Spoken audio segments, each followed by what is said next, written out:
Hello बच्चों, क्या हाल चाल, कैसे हैं आप लोग? कैसी चल रही है आपकी पढ़ाई? मैं हूं अभिषेक जैन और मैं स्वागत करता हूं आपका आज की इस क्लास में, जिसमें हम लोग पढ़ने वाले हैं सारणिक का लेक्चर नंबर 9। और धीरे धीरे हम इस चैप्टर के अंत की तरफ पहुंच रहे हैं। आई होप आप लोग अच्छे से प्रैक्टिस कर रहे होंगे और जो भी होमवर्क आपको मिल रहा है, जो भी डीपीपीज आपको मिल रही हैं, उन्हें अच्छे से अटेम्प्ट कर रहे होंगे। गुड इवनिंग, नमस्कार, स्वागत, वंदन, अभिनंदन। कैसे हैं सभी लोग? कैसा रहा संडे तुम्हारा? क्या पुरानी चीजें हमने कंप्लीट कर ली? सारे क्यूओटीडी हमने निपटा दिए हैं क्या? क्या सारे रैपिड फायर हमने कर लिए हैं क्या? अभी तक जो डीपीपी मैंने होमवर्क दी है वो सारी आपने कर ली है क्या? देखिए, ये सारा काम ईमानदारी से करते रहिएगा। आपको नहीं पता है कि इन चीज़ों का आपको कहाँ फल मिलेगा, कैसे फल मिलेगा। बहुत सारी बहुत ज़रूरी चीज़ें रहती है जो आपको करनी चाहिए। Good evening, good evening Pritam Kumar, श्रद्धा, अविनाश, अभिनाश, नितिन। कैसे हैं सभी लोग? फटाफट से एक बार बता दो कि जनता कैसी है। फिर हम लोग आज की इस कक्षा का प्रारंभ करते हैं। सारणिक मैथमेटिक्स लेक्चर नंबर 9, अभिषेक जैन, और यह है मेरा फोटो। बहुत पुराना हो गया है, इसको अब हमें बदल देना चाहिए। तब मेरे बाल बहुत छोटे हुआ करते थे, अब मेरे बाल बहुत बड़े हो चुके हैं, है ना। Good evening, good evening, good evening. Comments कहाँ चले गए हैं? क्यों नहीं आ रहे हैं कमेंट्स? क्यों नहीं आ रहे हैं कमेंट्स? हाय, क्या तुम कमेंट नहीं कर पा रहे हो? बोलो फटाफट फटाफट फटाफट। क्यों नहीं पहुंच रहे हैं कमेंट्स यहाँ पे? एक बार चैट डिसेबल्ड कर दी है, पर यहाँ पे तो डिसेबल हुई नहीं है ना। इस इसको इनेबल कर दें तो भी इनेबल नहीं हो रही है। I am not able to see comments. हाँ, अभी ठीक है। बीटेक आईआईटी खड़गपुर, हाँ वो सारी बातें तो अपनी जगह है। लो वॉइस, वॉइस को अप कर दिया जाए, आवाज बढ़ा दी जाए, है ना। आवाज मेरे हिसाब से तो ठीक ही है, थोड़ी सी और अगर बढ़ सकती है तो बढ़ा दो, बस बहुत है, ठीक है। चलिए करें कहानी की शुरुआत। आज की इस कहानी को शुरू करते हैं। सभी जनता लौट आई होगी। फैजल, एमआईटीएन प्रिंस, नारायण गुप्ता, अंकित शर्मा, अस्मिता, नितिन, दिव्यांश, हितेश, मोहित, शिवा। स्वागत, वंदन, अभिनंदन, प्रणाम। Good evening, good evening, good evening. चलिए स्टार्ट करते हैं। तो आज की कहानी पहले सारणिक पर संक्रियाएं जो हम लोग पढ़ रहे थे उसे पढ़ेंगे, और फिर दूसरे नंबर पर अगर समय बच जाता है तो हम पढ़ेंगे रेखीय समीकरण निकाय, जो कि एक बहुत ही महत्वपूर्ण चैप्टर रहने वाला है। रेखीय समीकरण निकाय। वॉइस अब सही हो चुकी है ना? थोड़ा सा अपना डिवाइस का आवाज बढ़ाओ। मेरे हिसाब से इधर से तो ठीक हो गई है चीजें। ठीक है, करें कहानी की शुरुआत। Aks Singh, Sania hello, Aditya good evening, Raju भाई good evening, Shivam hi, hi hello hello hi. एक दो चीजें और इस वीक से शुरू होंगी, क्योंकि 2 वीक अब हो चुके हैं।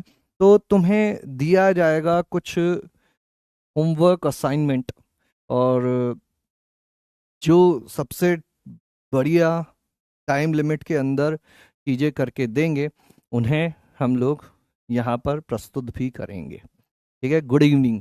इसके अलावा और भी चीज़ें प्लान की हैं बेटा, है ना। थोड़ा सा जैसे जैसे चीज़ें आगे बढ़ेंगी, हम एक दूसरे को अच्छे से जानते जाएंगे, वैसे वैसे ही इधर और फ्लो में चीज़ें आती चली जाएंगी, है ना।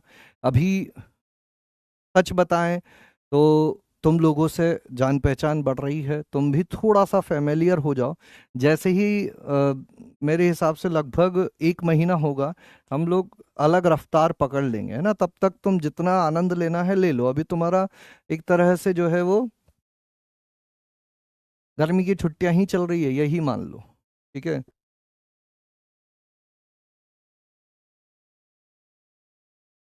प्रथम साहू। ठीक है, अब कमेंट्स अपन बंद करते हैं और पहले बातें करते हैं होमवर्क की। जो होमवर्क पर क्वेश्चंस दिए गए थे, आंसर इसका डी है। कितने लोगों ने कर लिया है ये सवाल? फटाफट बताओ। मेहनत करी है? मेहनत करी है कि नहीं करी है? बाद में ना कहना कि सर मैं मेहनत कर सकता हूं, मुझे एक और मौका दे दो। मौके बार बार नहीं मिलते, हमें सदैव रेडी रहना पड़ेगा। जिस दिन किस्मत तुम्हें बुलाने आए, उस दिन अगर तुम तैयार नहीं हो तो फिर कोई मतलब नहीं है। ठीक है, अवसर कभी कभी आते हैं, मेहनत रोज करनी पड़ती है। जिस दिन अवसर आएगा, उस दिन मेहनत उस अवसर के साथ मिल गई तो तुम पार लग जाओगे। ABCD 0 आंसर आ रहा है, वो तो हमको दिख ही रहा है। ठीक है, कितने लोगों ने किया, करने की कोशिश की, इस पर अपन देखते हैं। 65% लोगों ने किया है या करने की कोशिश की है ना। देखो, कल मैंने इसका प्रसार करके तुम्हें दिखाया था, तो ये क्या चीज बन गई थी, पढ़ने वाली जनता ध्यान से सुनेगी। एकदम साफ सुथरा मैं लिख रहा हूं, a की घात 2x है ना, और पहले प्लस वाला था 2 a की घात x,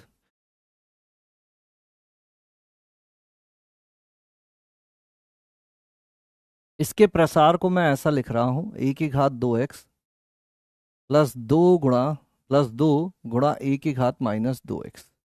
ऐसा ही था ये, किसी को कोई दिक्कत है क्या? चलो एक और तरीके से मैं इसको लिख के बताता हूं। यहां पे ध्यान से सुनना।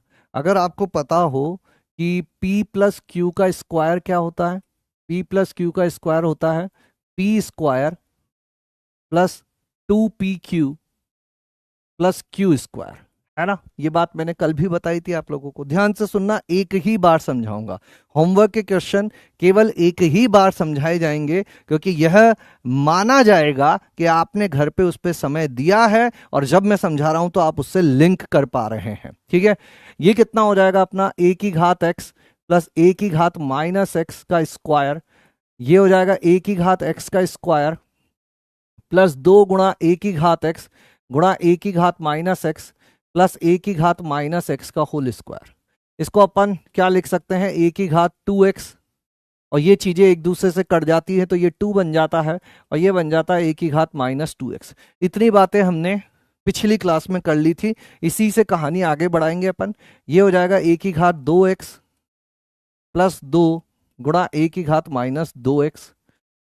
यहाँ पर b की घात 2y +2 b की घात -2y, c की घात 2z +2 c की घात -2z, है ना। और यहीं पे यही चीजें अब माइनस में बस आ जाएगी, a की घात 2x -2 a की घात -2x, b की घात 2y -2 b की घात -2y, c की घात 2z -2 c की घात -2z। एक एक एक। अब इसको हमें दो सारणिकों के गुणा के रूप में व्यक्त करना है, दो सारणिकों के गुणा के रूप में व्यक्त करना है। और यहां बड़ी ट्रिकी चीज होने वाली है, यहां बड़ी ट्रिकी चीज होने वाली है। हमको ये ढूंढना है कि पहली पंक्ति में क्या उभयनिष्ठ है पहली पंक्ति में क्या उभयनिष्ठ है, ऐसा मैं इसमें क्या गुणा करूं, ऐसी मैं यहां क्या चीज लिखूं जिसको मैं इससे गुणा करूं तो ये आ जाए, इसको मैं इससे गुणा करूं तो ये आ जाए, और इसको मैं जब तीसरे से गुणा करूं तो ये आ जाए। क्या लिखूं मैं ऐसा, क्या लिखें क्या लिखें क्या लिखें, कुछ बन रहा है क्या? a की घात 2x, a की घात x, a की घात x इधर ले लेते हैं, फिर 1 ले लेते हैं, फिर a की घात -x, a की घात -x ले लेते हैं, फिर a की घात 2x, फिर -1 और a की घात x ले लेते हैं। लेकिन फिर ये जब इससे गुणा होगा तो ऐसी चीज भी बननी चाहिए, और ये जब इससे गुणा होगा, यहां वाली पंक्ति जब इससे गुणी होगी तो ये भी बनना चाहिए।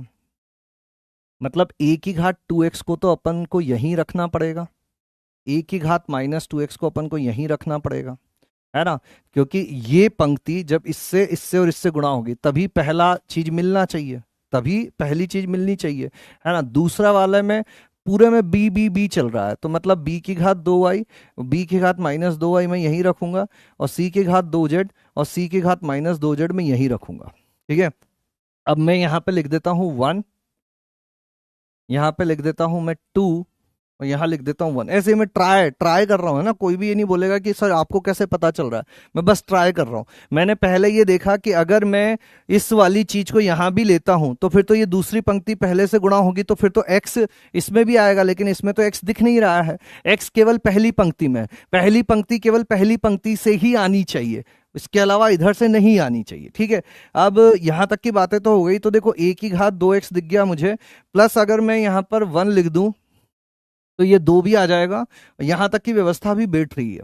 अब ये कैसे आएगा, जब इससे गुणा होगा। तो यहां पे मैं 1 -2 और 1 कर दूं तो ये दूसरी भी आ जाएगी, लेकिन ये तीसरी कैसे आएगी। इस तीसरी को लाने के लिए मैं ऐसा कर देता हूं, यहां लिख देता हूं, क्योंकि a की घात 2x को हटना होगा तो 0 कर देता हूं, यहां 1 कर देता हूं, और a की घात -2x को भी हटना होगा तो 0 कर देता हूं। बोलो व्यवस्था बैठ गई क्या अपनी। a की घात 2x गुणा 1, a की घात 2x, 1 गुणा 2 प्लस 2, a की घात -2x गुणा 1 प्लस a की घात -2x, ठीक है। फिर ये इससे गुणा होगा तो बस बीच वाले में माइनस आ जाएगा, ये इससे गुणा होगा तो बस 1 आ जाएगा। तो यहां पे भी 1 1 चिपका दो, खत्म।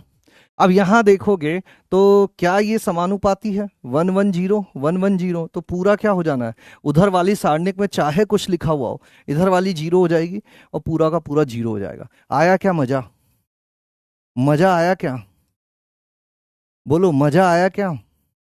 2 3 बार सोचना, ये मत बोलना ओहो हमको तो कुछ समझ में नहीं आया सर। 2 3 बार सोचना कि आखिर यहाँ क्या हुआ, अलग अलग तरह से टुकड़े करने की कोशिश करना। 25 बार करोगे, 5 बार गलत होगे, 5 बार कुछ समझ में नहीं आएगा, 10 बार तो हवा ही नहीं लगेगी क्या हुआ, 4 बार जो है वो अंत तक पहुंचते पहुंचते रह जाओगे, 1 बार जाकर सफल होगे और वो ऐसी चीजों को करते हुए पाओगे, ठीक है। कॉमन लेकर भी कर सकते थे, अलग अलग करके भी कर सकते थे, बहुत सारी चीजें हो सकती थी, इस सारणिक के 2 3 टुकड़े किए जा सकते थे। देयर आर मल्टीपल मेथड्स, हमने बहुत सारे गुणधर्म पढ़ लिए हैं, तुम किसी को भी यूज कर सकते थे, ठीक है। करना कोशिश, 80% का रखते हैं टारगेट, 87%, कूल। बाकी लोग कोशिश करना। देखो अच्छा सवाल है। हाँ वो बोल रहा है कि सर इसको इसमें से घटा दो, इसमें से इसको घटा दोगे तो डायरेक्ट क्या आ जाएगा, कॉलम 1 को कॉलम 1 माइनस कॉलम 2 कर दो तो ये हो जाएगा सर 4 4 4, और ये हो गया 1 1 1, खत्म। बहुत बढ़िया बात बताई है अमृत सक्सेना। और जिन लोगों को नहीं समझ में आया वो ऐसे कर लें, यहां पर ये वाला एक समान हो गया। मैं गुणा सिखाना चाहता था इसीलिए मैंने इसको गुणा में तोड़ा, हालांकि ये इस तरह से भी आसानी से हो जा रहा है, इस तरह से भी आसानी से हो जा रहा है। बहुत बढ़िया, जैसे करना चाहो वैसे कर सकते हो। ये हो गया अपना मेथड नंबर 2, ये अपना मेथड नंबर 1। गुणा से मैं सिखाना चाह रहा था, गुणा में कैसे तोड़ना है ये सिखाना चाह रहा था। ये सीधा सीधा अपन पहले स्तंभ को, पहला स्तंभ माइनस दूसरा स्तंभ कर दो, यहाँ जो होगा होता रहेगा। 2 स्तंभ समानुपाती हो गए, उत्तर 0 हो जाएंगे, 2 स्तंभ समानुपाती हो गए, उत्तर 0 हो जाएगा, ठीक है। नेक्स्ट ये वाला कितने लोग कर पाए, ये वाला कितने लोगों ने अटेम्प्ट किया या करने की कोशिश की। ऐसे ही 3 सारणिक बनाकर भी हो जाएगा, बिल्कुल हो सकता है बेटा। पहले पहले वाले स्तंभ से 3 में तोड़ो, फिर दूसरे वाले से 3 में तोड़ो, तो वो ज्यादा सारणिकों में टूट जाएंगे, है ना। कर सकते हो, ठीक है, कर सकते हो, कर सकते हो। 10, उत्तर आ गया 10, वो तो नीचे दिख ही रहा है। किया कि नहीं किया ये बताओ। भैया मैं डेली आकर पिछली क्लास का होमवर्क जो डिस्कस करता हूं ये तुम्हारे लिए ही करता हूं, है ना। ऐसा नहीं है, इसका अर्थ ये है कि जो लोग पढ़ के आए हैं उनको क्लास में थोड़ा अपनापन लगेगा कि उनके लिए कुछ काम हो रहा है। जो जनता ऐसे ही मुंह उठा के आ जाती है, कम से कम क्लास में आने से 10 मिनट पहले ही कुछ कुछ कर लिया करो। अब यहां पर 11वीं के लॉग के गुणधर्म लगेंगे, 11वीं के लॉग के गुणधर्म लगेंगे। पहला तरीका तो हो सकता है कि 2 × 2 है सर, डायरेक्ट इसका भी प्रसार कर दें इसका भी प्रसार कर दें, ठीक है। वैसे से हो सकता है कि डायरेक्ट प्रसार कर दो। मेथड नंबर 1, पहली सारणिक का प्रसार गुणा दूसरी सारणिक का प्रसार, इससे आसानी से हो जाएगा, ठीक है। लेकिन अपन गुणा के टॉपिक में है तो क्यों ना थोड़ा गुणा गुणा खेलते हैं। गुणा गुणा खेलें तो क्या खेलेंगे अपन? लॉग 3 512 गुणा लॉग ऐसा कुछ, प्लस लॉग 3 4 आधार पर, लॉग 3 8 आधार पर। अभी तो ये पहला अवयव हुआ, ठीक है। ऐसे ही ये जब इससे गुणा होगा तो दूसरा मिलेगा, फिर प्लस ये, फिर ये, फिर ये, पूरी मेहनत करनी पड़ेगी, ठीक है। तो एक एक को अपन स्टार्ट करते हैं कि सबसे पहले A11 क्या बनेगा अपना, इसका जो भी गुणा होगा, इसका जो भी गुणा होगा उसमें A11 क्या बनेगा, A12 क्या बनेगा, A21 क्या बनेगा, A22 क्या बनेगा, और फिर उसको प्रसार करने की कोशिश करेंगे, है ना। वहां पे मेहनत की जा सकती। तो पहला तरीका तो यही है कि सीधा सीधा प्रसार कर दिया जाए। दूसरा तरीका यह है कि ये गुणा करके किया जाए। पहले पहले तरीके से ही चलो मैं बता देता हूं तुमको। मेथड नंबर 1 एक लिख दे रहा हूं, उसके आगे तुम सॉल्व करना। पहली सारणिक का प्रसार क्या होगा? लॉग 3 512 गुणा लॉग 9 4 माइनस लॉग 8 3 आधार पर और लॉग 3 4 आधार पर। ये पहली सारणिक का प्रसार हो गया। गुणा दूसरी सारणिक का प्रसार, लॉग 3 2 आधार पर, लॉग 4 3 आधार पर, लॉग 4 3 आधार पर, लॉग 3 8 आधार पर। और यही मुझे आसान भी लग रहा है। वहां दूसरे मेथड में वो बहुत बड़ी बड़ी कैलकुलेशन हो जाएगी। मैं बताऊंगा जरूर, लेकिन पूरा नहीं हल करूंगा, फिर वो तुम्हारे ऊपर छोड़ दूंगा मैं। यहां पर इसको अपन कैसे लिख सकते हैं? लॉग 512, लॉग का एक गुणधर्म होता है, सुनो सुनो दुनिया के लोगों, लॉग का अलर्ट आ रहा है। जिन लोगों को लॉग की प्रॉपर्टीज नहीं पता है, इनको ऐसे लिखा जा सकता है, ऊपर वाला ऊपर, नीचे वाला नीचे, किसी भी अन्य आधार पर, किसी भी अन्य आधार पर। तो इसको 512/3 कर दिया, जो आधार तुम्हें लिखना हो वो लिख लेना। ये हो गया लॉग 9/log 4, माइनस यहां कितना हो जाएगा, लॉग 8/log 3 गुणा log 3/log 4।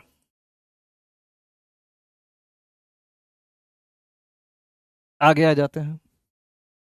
log 3/log 2 log 4/log 3 minus log 4/log 3 log 3/log 8। तो ये मुझे आसान लग रहा है। अगर गुणा करेंगे तो बहुत बड़े बड़े 4 व्यंजक हल करने पड़ेंगे। इससे बेहतर है कि यहीं पे अपन निपटा दें इसको, है ना। अब log 512 को क्या लिख सकते हैं?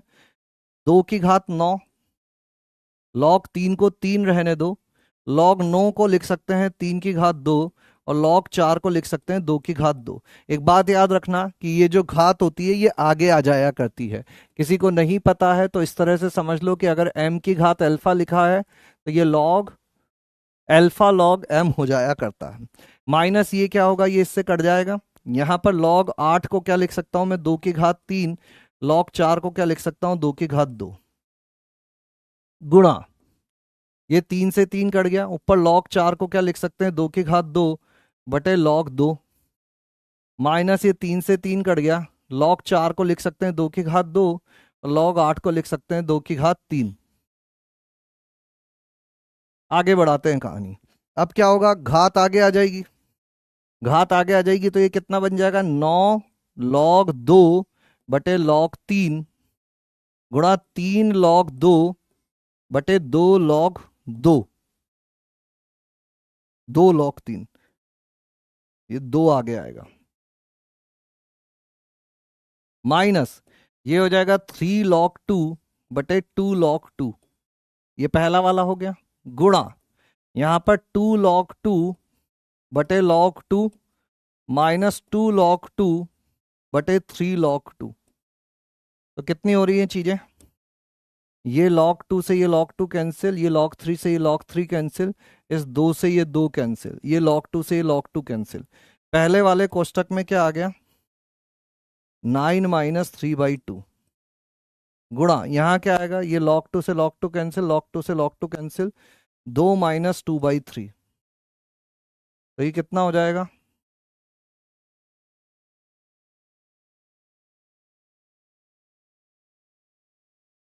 9 दूनी 18, 18 - 3 15/2 गुणा यहाँ कितना हो जाएगा, 3 दूनी 6, 4/3, तो तीनों पंजो 15×4 = 60/6, यानी कि उत्तर हो जाएगा 10। बोलो कितने लोगों को हवा लगी कि हाँ सर हवा तो लगी है। सर क्वेश्चन मिसप्रिंट है, लो क्वेश्चन मिसप्रिंट है, उत्तर आ गया और क्वेश्चन मिसप्रिंट है, उत्तर आ गया है और क्वेश्चन मिसप्रिंट है। यस सर, जो लोग होमवर्क करके आए होंगे, जिन्होंने इस पे टाइम स्पेंड किया होगा, उन लोगों को हवा लगेगी। अच्छा, मेथड 2 में बड़ी भारी कैलकुलेशन है, इसलिए मेथड 2 को अपन अवॉइड करेंगे। उसमें क्या किया जाएगा, एक एक पद को हल करने की कोशिश करेंगे तो वो बहुत बड़ा बन जाएगा। log 3 512 गुणा log 3 2 आधार पर, प्लस फिर log 3 4 आधार पर, गुणा log 3 8 आधार पर। इसको हल करोगे तो बहुत बड़ी भारी चीजें फैल जाएंगी, उसको अपन को नहीं करना है। ठीक है, 92%, वेरी गुड। एक और होमवर्क था ये वाला, ये भी बड़ा अच्छा होमवर्क है। इसको कितने लोगों ने किया, या इसका क्या आंसर आया, इसका आंसर नहीं दिया था मैंने। देखते हैं इसका क्या आंसर दे रही है जनता। 60 सेकंड का समय है, बताओ फटाफट जिन लोगों ने किया। ये प्रॉपर प्योर गुणा का सवाल है, शुद्ध गुणा का सवाल है। इसमें ना तुम्हारी कोई गुणधर्म लगेगा, ना तुम्हारा कोई प्रसार लगेगा, ना कोई गुणधर्म ना कोई प्रसार, ना कोई गुणधर्म ना कोई प्रसार। कॉस ए माइनस पी क्या होता है, cos A cos P plus sine A sine P, ये क्या हो जाएगा, cos A cos Q sine A sine Q, ये क्या हो जाएगा, cos A cos R sine A sine R, ऐसा कुछ बनेगा। बस एक पंक्ति काफी है पूरे को तोड़ने के लिए, एक पंक्ति काफी है पूरे को तोड़ने के लिए। The correct answer is a 0।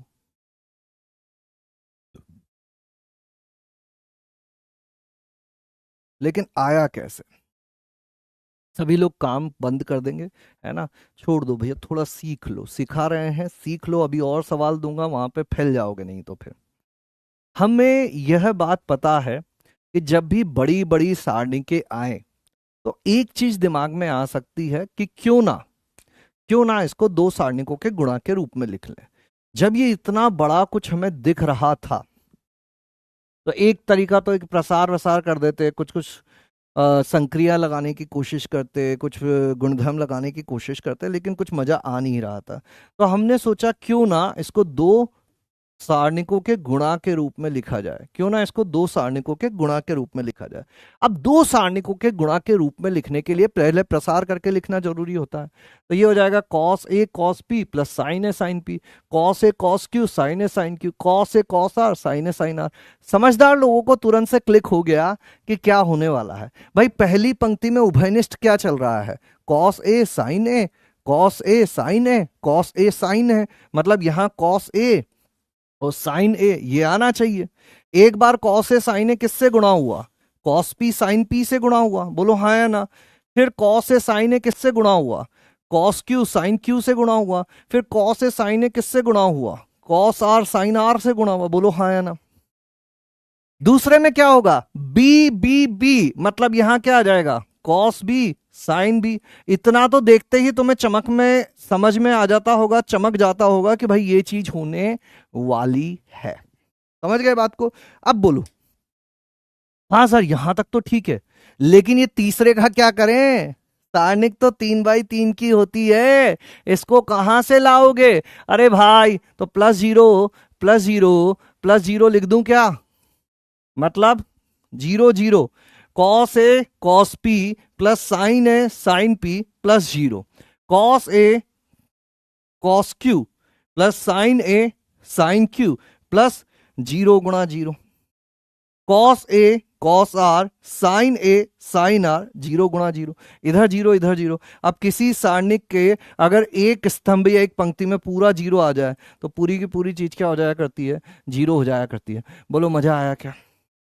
अगर जो बच्चे मैथ्स की क्लास में सवाल नहीं कर रहे हैं ना, उनके पहले 15 मिनट क्लास के और आखिरी 15 मिनट, या बोल दो पहला आधा घंटा और आखिरी का आधा घंटा, आखिरी के 15 मिनट, 45 मिनट तो सीधा सीधा बर्बाद हो जाने हैं। क्यों? क्योंकि ये तो प्रैक्टिस का खेल है ना। पूरा प्रैक्टिस ओरिएंटेड क्लास चलेगी। थ्योरी इत्तू सी, सवाल इत्तू सारे, इत्तू सी थ्योरी, इतने सारे सवाल। समझे? क्या समझे? Yes sir, yes sir. 3 bags full, very good Muskan. Baa baa black sheep, have you any wool? Yes sir, yes sir. 3 bags full. मजा आया? सुनो सुनो, दुनिया के लोगों, सबसे बड़ा है मिस्टर गोगो, है ना। इन चीजों को समझते रहना, नहीं तो गोगो आ जाएगा, और गोगो जब आता है तो कुछ ना कुछ लेकर जरूर जाता है। अब अपन करते हैं इस सवाल को। अगर तुम सीख गए हो तो इस सवाल को करो। जेई एडवांस्ड में आया हुआ ये सवाल है। 2000 कब आया था? 15 में। बहुत पुराना है लेकिन ठीक है। अब तुम इस स्थिति में आ गए हो कि जेई एडवांस लेवल के सवाल निपटाने लग जाओ। 100% सवाल नहीं होंगे, देखो सच्चाई है। ऐसा नहीं है कि आज तुम एकदम इस चैप्टर के एकदम मास्टर बन गए, तुम इस चैप्टर के सिपाही बन गए हो। अब जितना लड़ोगे उतनी बेहतर पोजीशन में पहुंचोगे, है ना। कुछ कुछ सवाल जो कॉन्सेप्चुअल हैं वो आज की डेट में हो सकते हैं, बाकी प्रैक्टिस कर करके होंगे। जेई मेंस के तो मैं बहुत सारे सवाल तुम्हें करवा भी चुका हूं, क्यूओटीटी के माध्यम से भी कर रहे हैं। जेई एडवांस भी अब हम लोग शुरू करने वाले हैं। समझ गए ना बात को? तुम थोड़ा भरोसा रखना, सही समय पे सही चीज में तुम्हें अपने आप देता रहूंगा। चिंता नको, चिंता नको। भैया फिर से वही बात है, गुणा गुणा गुणा। इसको 2 के गुणा में तोड़ना है। हिंट यही है कि 2 के गुणा में तोड़ो, और 2 के गुणा में तोड़ने से पहले इसको थोड़ा सा प्रसार के रूप में लिख लो कि इसका प्रसार होगा क्या। क्या होता है 1 प्लस अल्फा का प्रसार? 1 का स्क्वायर प्लस अल्फा का स्क्वायर प्लस 2 अल्फा, यही होता है। 1 प्लस 2 अल्फा का प्रसार क्या होगा? एक ही क्रम में लिखना है ना, पहले नियतांक वाला, फिर स्क्वायर वाला, और फिर ये वाला। ठीक है, ताकि अपन को पहचानने में आसानी रहे। ये क्या हो जाएगा? 1 प्लस 9 अल्फा स्क्वायर 6 अल्फा। अभी 2 के गुणा में तोड़ना है, थोड़ा ध्यान से करना काम। यहां होगा 4 प्लस अल्फा स्क्वायर प्लस 2 दूनी 4 अल्फा, 4 प्लस 4 अल्फा स्क्वायर और 2ab यानी कि 8 अल्फा। यहाँ होगा 4 प्लस 9 अल्फा स्क्वायर प्लस 2 दूनी 4 तिया 12 अल्फा। फिर यहाँ आएगा 3 तिया 9 प्लस अल्फा स्क्वायर प्लस 3 दूनी 6 अल्फा, 3 तिया 9 प्लस 4 अल्फा स्क्वायर, 3 दूनी 6 दूनी 12 अल्फा, और 9 प्लस 9 अल्फा स्क्वायर और 3 तिया 9 दूनी 18 अल्फा। अब तुम्हारा काम है इस सारणिक को ऐसे 2 सारणिकों के गुणा में तोड़ना जिनको गुणा करने पर वो वाली चीजें आ जाए। सोचो पहली पंक्ति में क्या चीज उभयनिष्ठ है, क्या चीज इन तीनों में उभयनिष्ठ है, उसको उठा के यहां लिखो। किस किस से गुणा करना है उनको उठा के यहां लिखो, और फिर बाकी को क्रैक करने की कोशिश करो। भैया पढ़ने वाली जनता, थोड़ा लॉजिक, थोड़ा फोकस। सोचो इस पहली पंक्ति में कौन से पद उभयनिष्ठ दिख रहे हैं? 1 alpha square alpha, 1 alpha square alpha, 1 alpha square alpha. ध्यान से देखोगे पाओगे, ओ इसका मतलब ये पहली पंक्ति में फंसने वाला है क्या। यहां क्या आ जाएगा? 1 1 2 1 4 4 1 9 6। अब बाकी व्यवस्था बिठाने की कोशिश करो। एक लेवल का तो मैंने काम कर दिया है। यहां मैं ऐसा क्या लिखूं जिसके साथ पहली चीज गुणा करें तो ये आ जाए? 4 अल्फा स्क्वायर और 2, ऐसे से हो जाएगा क्या? फिर 4 4 अल्फा स्क्वायर, धूम, 9 अल्फा स्क्वायर और 3 अल्फा। ठीक है करो। मुझे तो दिखने लग गया है, मुझे तो दिखने लग गया है। एक बार कमेंट में बता दो भाई, इधर क्या क्या आने वाला है, ये 2 पंक्तियां क्या आने वाली है, कितने लोग बताएंगे? Come back lording 1/5/2026। 1 मई से करोगे क्या कम बैक? तुम अभी कर लो भैया, 2 दिन पहले, क्या दिक्कत, क्या परेशानी? हाँ, क्या दिक्कत, क्या परेशानी? अभी ही कर लो।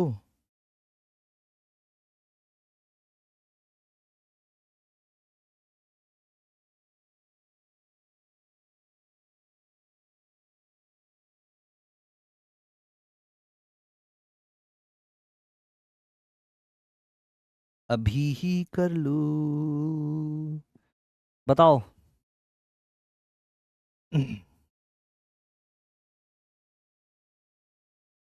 अच्छा, पहले ये बताओ कि ये चीज क्लियर हो गई क्या, कि हाँ इसको इससे गुणा करूंगा पहला आ जाएगा, इसको इससे गुणा करूंगा दूसरा आ जाएगा? कितने लोग यहां तक मेरे साथ हैं कि हाँ सर इसका प्रसार ये होता है, और ये एक चीज तो हमने सॉर्ट आउट कर ली है, ये एक चीज तो हमने सॉर्ट आउट कर ली है? कितने लोग? एडवांस का सवाल है भाई, थोड़ी इज्जत तो देनी पड़ेगी ना, भले कितना ही पुराना हो। एडवांस की इज्जत तो कम नहीं हो जाती इससे, एडवांस्ड की इज्जत तो कम नहीं हो जाती। 1 × 1, 1 आ गया, अल्फा स्क्वायर आ गया, 2 अल्फा आ गया। 1 आ गया, 4 अल्फा स्क्वायर, 4 अल्फा आ गया। 1 आ गया, 9 अल्फा स्क्वायर आ गया, 6 अल्फा आ गया। अब मुझे बताओ कि ये अवयव कैसे मिलता है, इस अवयव का नाम क्या होता है? जिन लोगों को नहीं समझ में आ रहा है, इस अवयव का नाम क्या होता है? इस अवयव का नाम होता है 2 1। 2 1 मतलब पहले की दूसरी और इसकी पहली से मिलके वो बनेगा। अब मुझे बताओ, यहां 1 लिखा हुआ है, अगर मुझे 4 लाना है तो यहां क्या लिखना पड़ेगा? 4। यहां 1 लिखा हुआ है, अल्फा स्क्वायर लाना है तो क्या लिखना पड़ेगा? Alpha square. यहां 2 लिखा हुआ है, 4 अल्फा लाना है तो क्या लिखना पड़ेगा? 2 अल्फा। ये वाला कैसे मिलता है? 2 2। अब इन दोनों को गुणा करके देखो, 4 + 4 अल्फा स्क्वायर + 8 अल्फा, बैठ गई व्यवस्था। ये कैसे मिलता है? 2 3। ये दोनों को गुणा करो, 4 + 9 अल्फा स्क्वायर + 12 अल्फा, बैठ गई व्यवस्था। आया मजा? 88%। बढ़िया है भाई। ऐसा मत करो, क्यों मेरे साथ ऐसा कर रहे हो? क्या बिगाड़ा है मैंने तुम लोगों को? नहीं किए ना पुराने सवाल? सच बताओ, ये अभी तक जितने सारणिक गुणा के सवाल किए हैं, जो ये 12% लोग हैं, एकदम दिल पे हाथ रख के बताओ, तुमने क्या पुराने सारे सवाल खुद से हल किए? नहीं किए, झूठ बोल रहे हो तुम, क्योंकि इतना बड़ा तो ये सवाल ही नहीं है। मैंने तुम्हें केवल एक चीज कही है कि पहली पंक्ति में पहचानो उभयनिष्ठ क्या है, उसको यहां लिख डालो, बाकी चीजों को तोड़ डालो, हो जाएगा। डाउट देखो, डाउट, पीछे देखो, पीछे करो भैया बाकी लोग। सर 112 कहां से आया है? माय गॉड, इसका मतलब समझे दया, इन बच्चों ने कुछ नहीं पढ़ा है। ये उनको ये कहां से आया है, क्या तुम मुझे ये बता दोगे? ये कहां से लाया हूं मैं? कैसे आती हैं चीजें, कहां से होता है गुणा? पिछली क्लास में हमने क्या पढ़ा था? भूल गए ना? हाँ, दे दिया ना मुझे धोखा तुम लोगों ने। इससे ये कैसे कैसे होता है, क्यों होता है, क्या किया जाता है, कैसे गुणा किया जाए, पिछली क्लास पढ़ना बेटा। एक बार मैं फटाफट से बता देता हूँ, ये था प्रसार। हमेशा ये सोचा जाता है कि पहली पंक्ति में कौन सी चीज उभयनिष्ठ है, जो भी उभयनिष्ठ होता है इन तीनों में उसको उठाकर यहाँ लिख दिया जाता है, बड़ी आसानी से। बहुत तेज दिमाग लगाया मैंने, कितना लगाया? बहुत तेज दिमाग लगाया, और मैंने ढूंढा कि अच्छा 1 alpha square alpha, 1 alpha square alpha, 1 alpha square alpha, उसको यहाँ उठा के पटक दिया। फिर ये अवयव मिलता कैसे है? बहुत साल पहले हमने एक बात पढ़ी थी कि सारणिकों को गुणा कैसे किया जाता है। 1 1 मतलब इसकी भी पहली पंक्ति इसकी पहली पंक्ति से गुणा होती है तो ये मिला करता है। मुझे बताओ कि ये भूल जाता हूं मैं कि ये 1 1 2 कहाँ से आया था, इसको भूल जाओ, बस कॉमन चीज अभी तक मैंने देखी थी। मैं यहां पर ऐसी कौन सी चीजें लिख दूं कि मैं इसको इससे गुणा करूं तो ये आ जाए? बताओ मुझे, एक में मैं क्या गुणा करूं कि एक आ जाए? तुम बोलोगे एक गुणा करो, इतना पूछने की क्या बात है। अल्फा स्क्वायर में मैं क्या गुणा करूं कि अल्फा स्क्वायर आ जाए? तुम बोलोगे एक गुणा करो, इतनी सोचने की क्या बात है। अल्फा में मैं क्या गुणा करूं कि 2 अल्फा आ जाए?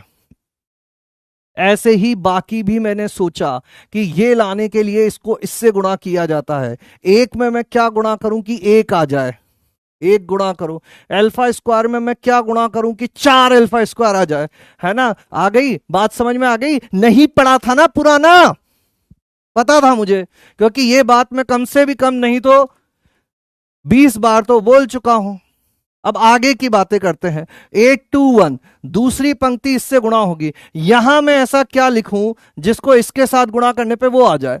एक के साथ क्या गुणा करूं कि 4 आ जाए? 4। एक के साथ क्या गुणा करूं कि अल्फा स्क्वायर आ जाए? अल्फा। दो के साथ क्या गुणा करूं कि 4 अल्फा आ जाए? 2 अल्फा। बस खत्म। लास्ट वाला इससे और देख लिया जाए। एक में मैं क्या गुणा करूं कि 9 आ जाए? 9। एक में मैं क्या गुणा करूं कि अल्फा स्क्वायर आ जाए? अल्फा। दो में मैं क्या गुणा करूं कि 3 अल्फा आ जाए? बन गया है।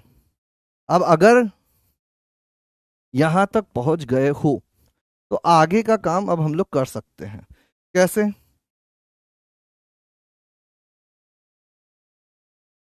इसको तुमने कहीं देखा है क्या? 1 अल्फा अल्फा। इस पहली वाले स्तंभ में, इस दूसरे स्तंभ में देखोगे तो alpha square alpha square alpha square. क्या इसको बाहर ले सकता हूँ? इसको देखोगे अल्फा अल्फा अल्फा, क्या इसको बाहर ले सकता हूँ? ऐसी कुछ कुछ बातें हो सकती है क्या? इस वाली सारणिक को क्या मैं ऐसा लिख सकता हूँ क्या? एक अल्फा स्क्वायर इस स्तंभ से बाहर, एक अल्फा इससे बाहर, 1 4 9, 1 1 1, 1 2 3। और ये वाली क्या दिख रही है? 1 1 2, 1 4 4, 1 9 6। बोलो, क्या तुम मेरे साथ हो? क्या तुम मेरे साथ हो? भैया फोकस्ड रहना पड़ेगा, और कोई उपाय है ही नहीं। अगर क्लास में 1 घंटा 45 मिनट तुम मेरी एनर्जी के साथ मैच नहीं करोगे ना, तो फिर मुश्किल हो जाएंगी चीजें, है ना? और अभी मैं फिर बता रहा हूं, अभी हमने पेस पकड़ी भी नहीं है। अभी मैं तुम्हें हाथ में हाथ लेकर दौड़ रहा हूं। फिर मैं बोलूंगा कि चलो अब तुम दौड़ो मेरे साथ। ठीक है, थोड़ा मेहनत करो। अब इन सारणिकों को या तो यहीं प्रसार कर डालो, और नहीं कर सकते तो कुछ और करो। क्या करोगे? अल्फा क्यूब बाहर आ गया है, अल्फा क्यूब बाहर आ गया है। और मेहनत करते हैं, जेई एडवांस का सवाल है भाई। 1 1 1 4 1 2 9 1 3, 1 1 1 4 1 2 9 1 3। यहाँ क्या है? 1 1 2, 1 4 4, 1 9 6, 1 1 2 1 4 4। और यहाँ क्या था? 1 9 6, 1 1 2 1 4 4 1 9 6। उधर 1 1 1 4 1 2, 111 412 913, 111 412 913, 112 144 196, 112 144 196।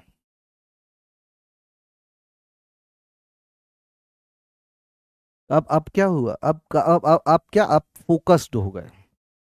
यहाँ क्या करें? कुछ कुछ छोटा छोटा बनाने की कोशिश कर सकता हूँ मैं। कॉलम वन को column one minus column two, column two को column two minus column three. यहाँ क्या करें? पंक्ति वन को पंक्ति वन माइनस पंक्ति टू, पंक्ति टू को पंक्ति टू माइनस पंक्ति थ्री। ये कैसे सोच रहे हो सर? बस जीरो जीरो बनाना चाहता हूं मैं। अपनी जिंदगी में कुछ नहीं चाहता, सारणिक में मैं बस जीरो बनाना चाहता हूँ। कॉलम वन में से कॉलम टू को घटाओगे, ये हो जाएगा 0, ये हो जाएगा 3, ये हो जाएगा 8। इसमें से इसको घटाओगे, ये हो जाएगा 0 -1 -2, 1 2 3। गुणा, इसमें से इसको घटाओगे, 0 -3 -2, 0 -5 -2, 1 9 6। कर दो प्रसार। प्लस माइनस प्लस, 1 गुणा -6 + 8, गुणा प्लस माइनस प्लस, 1 गुणा 3 दूना 6, माइनस माइनस माइनस 10। तो ये हो जाएगा अल्फा क्यूब 2 -4 -8 अल्फा क्यूब। और ये किसके बराबर दिया हुआ है? -648 alpha is equal to -8 alpha cube. तो माइनस से माइनस कट गया, 8 के पाड़े से 8 उठी 64 अल्फा क्यूब। तो 81 alpha minus alpha cube is equal to 0। अच्छा, ये ऐसा कर दें क्या, एक अल्फा से एक अल्फा काट देते हैं, तो अल्फा इज इक्वल टू +-9 उत्तर आ जाएगा। Alpha is equal to +-9। कितने लोगों को लग रहा है कि यही दो उत्तर हैं बस? हाय, और कुछ उत्तर हो ही नहीं सकता? ऑप्शंस की बात अलग है, ऑप्शंस की बात अलग है। जीरो भी आएगा। Very good Kajal Kumari. पढ़ने वाली जनता ध्यान से सुन लेना, यहाँ जो मैंने ये काम किया है ना, ये सरासर गलत है। हमें ऐसे कभी नहीं करना चाहिए। क्या करना चाहिए? 81 alpha minus alpha cube is equal to zero करोगे, अल्फा उभयनिष्ठ लोगे, 81 माइनस अल्फा स्क्वायर, अल्फा गुणा 9 minus alpha, 9 plus alpha is equal to zero करोगे। तीन हल आएंगे, अल्फा जीरो, अल्फा 9 और अल्फा माइनस 9। अब वो बात अलग है कि यहां ऑप्शन में जीरो था ही नहीं, लेकिन अगर डी में जीरो लिखा हुआ होता तो जीरो भी उत्तर होता। ये बात ध्यान से सुनना, जितने भी पढ़ने वाले लोग हैं, कभी भी हमें फैक्टर्स कैंसिल नहीं करने चाहिए। फेल गए, फिर से सर ने खुद से कर दिया, हमें तो दूसरी बार में समझ में आता है, हमें पहली बार में समझ में आता ही नहीं है ना? हमें पहली बार में समझ में आता ही नहीं, हम समझते हैं हम दूसरी बार वाले हैं। तो दूसरी बार अब तुम घर पे करना कोशिश करो। अच्छा, सीखना तो चाहते हो ना, तो मैं तुमसे यही कहूंगा कि भाई घर पे जाके 3 बार करना इसको, ठीक है? चलो, जेई एडवांस की इज्जत करते हुए हम इस सवाल को यहीं पे छोड़ते हैं और आगे बढ़ते हैं, कुछ और चीजें पढ़ते हैं। तो अब गुणा क्लियर हो गया होगा मेरे हिसाब से सभी लोगों को। गुणा हो गया क्लियर। सवाल आना नहीं आना प्रैक्टिस की बात है। क्या कॉन्सेप्ट क्लियर हो गया है? एक बार फटाफट कॉन्सेप्ट पे तो हाँ बोल दो कि हाँ सर, इतनी इज्जत तो हम करते हैं कि हम कॉन्सेप्ट क्लियर हो गया है। क्या सारणिकों के गुणा का कॉन्सेप्ट क्लियर हो गया है? बाहर जाकर हमारी बेइज्जती तो नहीं कराओगे? जेई मेंस जेई एडवांस वालों के सामने ऐसा तो नहीं बोल दोगे कि ये तो हमें आया ही नहीं, है ना? ऐसा मत करना बाबू, थोड़ी मेहनत थोड़ी तो करनी पड़ेगी। ठीक है अच्छे दादा, मेरा डाउट नहीं देखा। ओ माय गॉड, इतना ना बुरा लग जाता है यहाँ पर तो लोगों को। ओहो, हमारा तो डाउट ही नहीं देखा। सर 2 कॉमन ले ले तो ले लो भाई, हल करना है जैसे हल करना है, डायरेक्ट प्रसार कर दो। मैं तो बोल रहा हूं तुम गुणधर्मी क्यों लगा रहे हो, तुम तो डायरेक्ट प्रसार कर दो, कोई दिक्कत नहीं है। तो इसका मान निकाल कर नहीं कर सकते क्या? जीरो बनाना जरूर नहीं, निकाल सकते हो बाबू, वही तो बोल रहा हूं। जीरो बनाना मुझे अच्छा लगता है, आई लाइक जीरो, इसीलिए। ठीक है, वेरी गुड। अब अपन आ जाते हैं दूसरे टॉपिक पर। पहले मैंने गुणा बताया, अब मैं अवकलन बता रहा हूं। सर पहले योग क्यों नहीं बता रहे हो? क्योंकि योग और समाकलन एक जैसी चीजें होती है। फिजिक्स में तुमने पढ़ा होगा कि जब हमें छोटी छोटी चीजों का योग करना होता है तो हम समाकलन कर दिया करते हैं। तो योग और समाकलन एक जैसे हैं, इसलिए उन्हें बाद में एक साथ पढ़ेंगे। पहले हम लोग पढ़ लेते हैं क्या? अवकलन। लिखो टॉपिक, सारणिक का अवकलन। सारणिक का अवकलन लिखो फटाफट फटाफट फटाफट फटाफट फटाफट लिखो।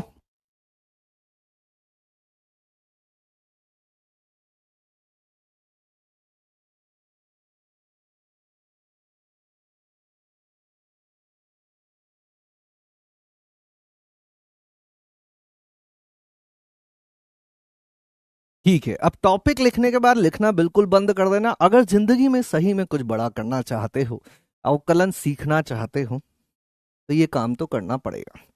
ठीक है देखो, हमेशा मैं एक उदाहरण से ही चालू करता हूं, फिर से उदाहरण से ही चालू कर रहा हूं। ठीक है, मान लीजिए एक सारणिक है डेल्टा ऑफ एक्स, और यहां पर है F of X, G of X, X के फलन है सब, एच ऑफ एक्स और पी ऑफ एक्स। अब अगर तुम्हें मैं कहूं कि भाई इसको एक्स के सापेक्ष समाकलन करो, इस सारणिक का एक्स के सापेक्ष, सॉरी अवकलन करो, समाकलन बोल दिया, इस सारणिक का एक्स के सापेक्ष अवकलन करो, तो पहला चीज जो तुम्हारे दिमाग में आना चाहिए, अभी तक जो तुम्हारी नॉलेज है उसके हिसाब से क्या होना चाहिए कि सर इसका पहले मान पता कर लेते हैं, है ना? आपको ये चाहिए ना, क्यों ना मैं पहले मान पता कर लूं। एफ एक्स गुणा P X minus H x गुणा जी एक्स। अब जब आप इसका अवकलन करवाओगे मुझसे, जब आप इसका अवकलन करवाओगे तो मैं क्या करूंगा, इसका अवकलन अलग कर दूंगा, इसका अवकलन अलग कर दूंगा। इसका अवकलन कैसे होता है? एक फलन को बाहर लिया, दूसरे का अवकलन, प्लस दूसरे को बाहर लिया, पहले का अवकलन। ये पहले वाले का अवकलन हो गया, माइनस यहां पर भी ऐसा ही होगा, पहले फलन को बाहर लिया, दूसरे का अवकलन, दूसरे को बाहर लिया, पहले का अवकलन। बताओ यही होना चाहिए। ये बात पे तो एग्री कर रहे होंगे तुम कि हाँ सर ये काम कर सकते हैं, इसमें ऐसी कोई दिक्कत वाली बात नहीं है। आज तक की जानकारी के हिसाब से अपन ऐसा काम बिल्कुल कर सकते थे, है ना। और इसमें कुछ गलत भी नहीं है, कुछ भी गलत नहीं है, बिल्कुल सही चीज है। ये सारणिक थी, प्रसार कर दिया और अवकलन कर दिया। दिक्कत कहां आती है? 3x3 में बड़ी सारणिक। अब करें तो करें क्या, जाएं तो जाएं कहाँ, मिले तो मिले किससे और बोले तो बोलें क्या। तो ऐसी स्थिति में एक दूसरी चीज निकाली गई। वो दूसरी चीज क्या है? एक मेथड बनाया गया कि अगर डेल्टा एक्स ऐसा है, F X, G X, H X, P X, इसका क्या अर्थ होता है? सब जगह एक्स के फलन लिखे हुए हैं, सब जगह एक्स के फलन लिखे हुए हैं। तो जब तुम्हें इसका अवकलन करना है तो एक काम करो, पहले पहली पंक्ति का अवकलन कर लो और दूसरी पंक्ति को ऐसा ही लिखा रहने दो, प्लस फिर पहली पंक्ति को ऐसा ही लिखा रहने दो और दूसरी पंक्ति का अवकलन कर दो। जब तुम इसका प्रसार करोगे ना दोनों का, तो तुम पाओगे यही चीज लिखी हुई है। बताऊं क्या? F dash X P X, F dash X P X minus H X G dash X minus H X G dash X. इसमें से इसको घटाने पे ये वाला मिल गया, इसमें से इसको घटाने पे ये वाला मिल जाएगा। तो ये काम अपने लिए आसान है, ना हमको प्रसार करना, ना कोई चेन रूल लगाना, कुछ नहीं करना, अलग अलग चीजों का अलग अलग अवकलन करना है, बस दो सारणिकों को हल कर देना है। और ये क्यों बेहतर है? क्योंकि ये 3x3 में भी आसानी से चल जाएगा। 3x3 में पहली पंक्ति का किया, बाकी दोनों को ऐसा, फिर दूसरी का किया, पहली तीसरी ऐसी, फिर तीसरी का किया, पहली दूसरी ऐसी की ऐसी। जैसे अगर ये है a1x, b1x, c1x, a2x, b2x, c2x, फलन है ये a3x, b3x, c3x।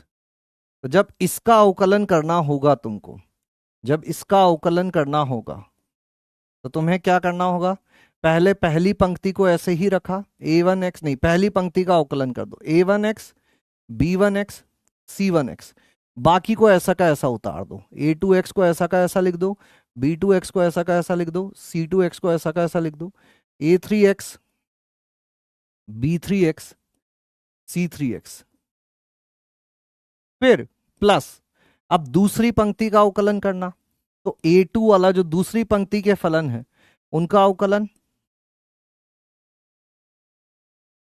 c2 dash x, और पहली तीसरी को ऐसे ही लिख देना, और फिर लास्ट में तीसरी पंक्ति का अवकलन कर देना, a3 dash x, b3 dash x, c3 dash x, और इनको ऐसा ही लिख देना।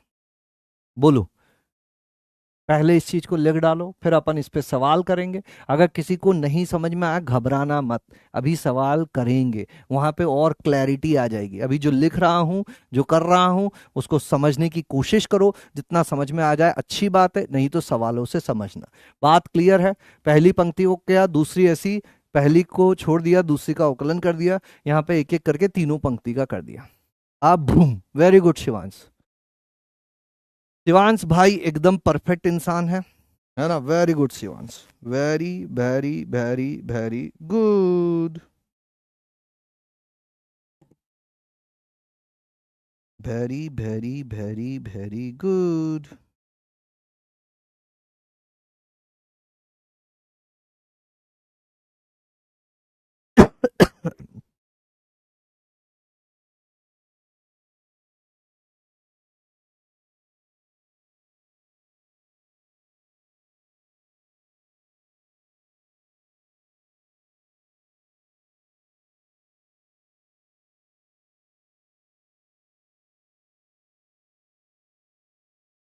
या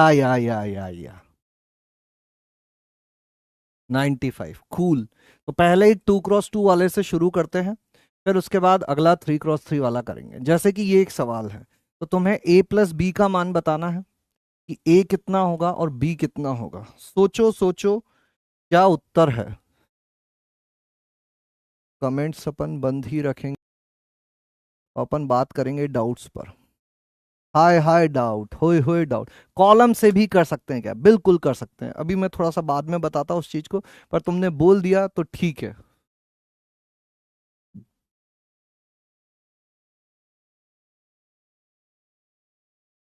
नोट,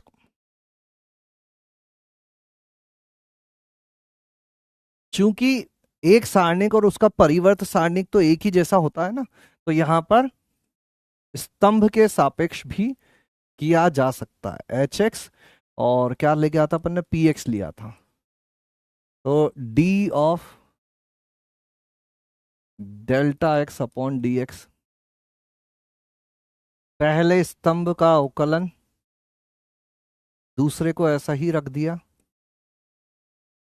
प्लस पहले स्तंभ को ऐसा ही छोड़ दो और दूसरे का अवकलन कर दो, E डैश एक्स, वही आएगा। F dash X P X यहां पर भी है, F dash X P X, F dash X P X और minus GX H dash X, minus GX H dash X, आ गई चीजें। उसमें FP डैश आएगा और HG डैश आएगा, FP डैश HG डैश, पंक्ति के सापेक्ष, स्तंभ के सापेक्ष, स्तंभ के सापेक्ष भी कॉन्सेप्ट लागू होता है। ठीक है, हाँ, इस सवाल को कर रही होगी जनता, आई होप। पढ़ने आए हो, पढ़ाई करो।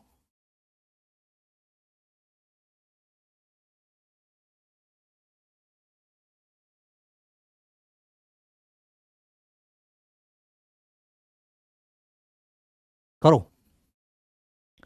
A प्लस BX+CX², इसका प्रसार करने पर ये चीज मिलती है, तो ABC का मान क्या हो, A+B का मान क्या होगा? तो सबसे पहले तो मैं दोनों पक्षों में x=0 रख देता हूं। नियतांक का मान निकालना तो काफी आसान है। x=0 रख दोगे तो e⁻0 sin 0 cos 0 और ln 1+0, this will be equal to A+B0 + C × 0², और आगे जो भी आएगा वो सब जीरो हो जाएगा क्योंकि x की बड़ी बड़ी घातें आएंगी। अब e⁻0 कितना होगा, 1, sin 0 0, cos 0 1, ln 1 0। तो A प्लस ये आगे का तो सब जीरो हो गया, यहां से A का मान कितना आ गया, 0। पहले तो ये बताओ कि ये चीज क्लियर है क्या?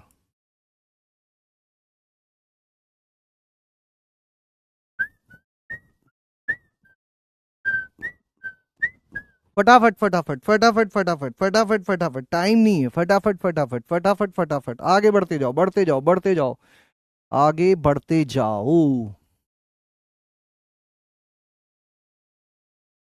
टेलिंग लाई,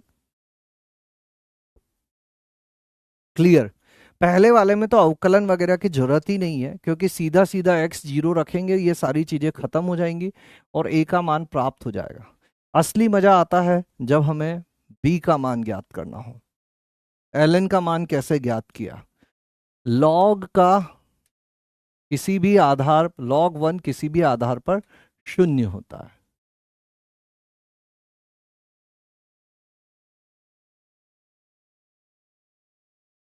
फोन आ गया, बहुत सुंदर, काट देते हैं। देखो मेरी बात सुनो, ये काम हम लोग लगभग 40 लाख साल पहले कर चुके हैं।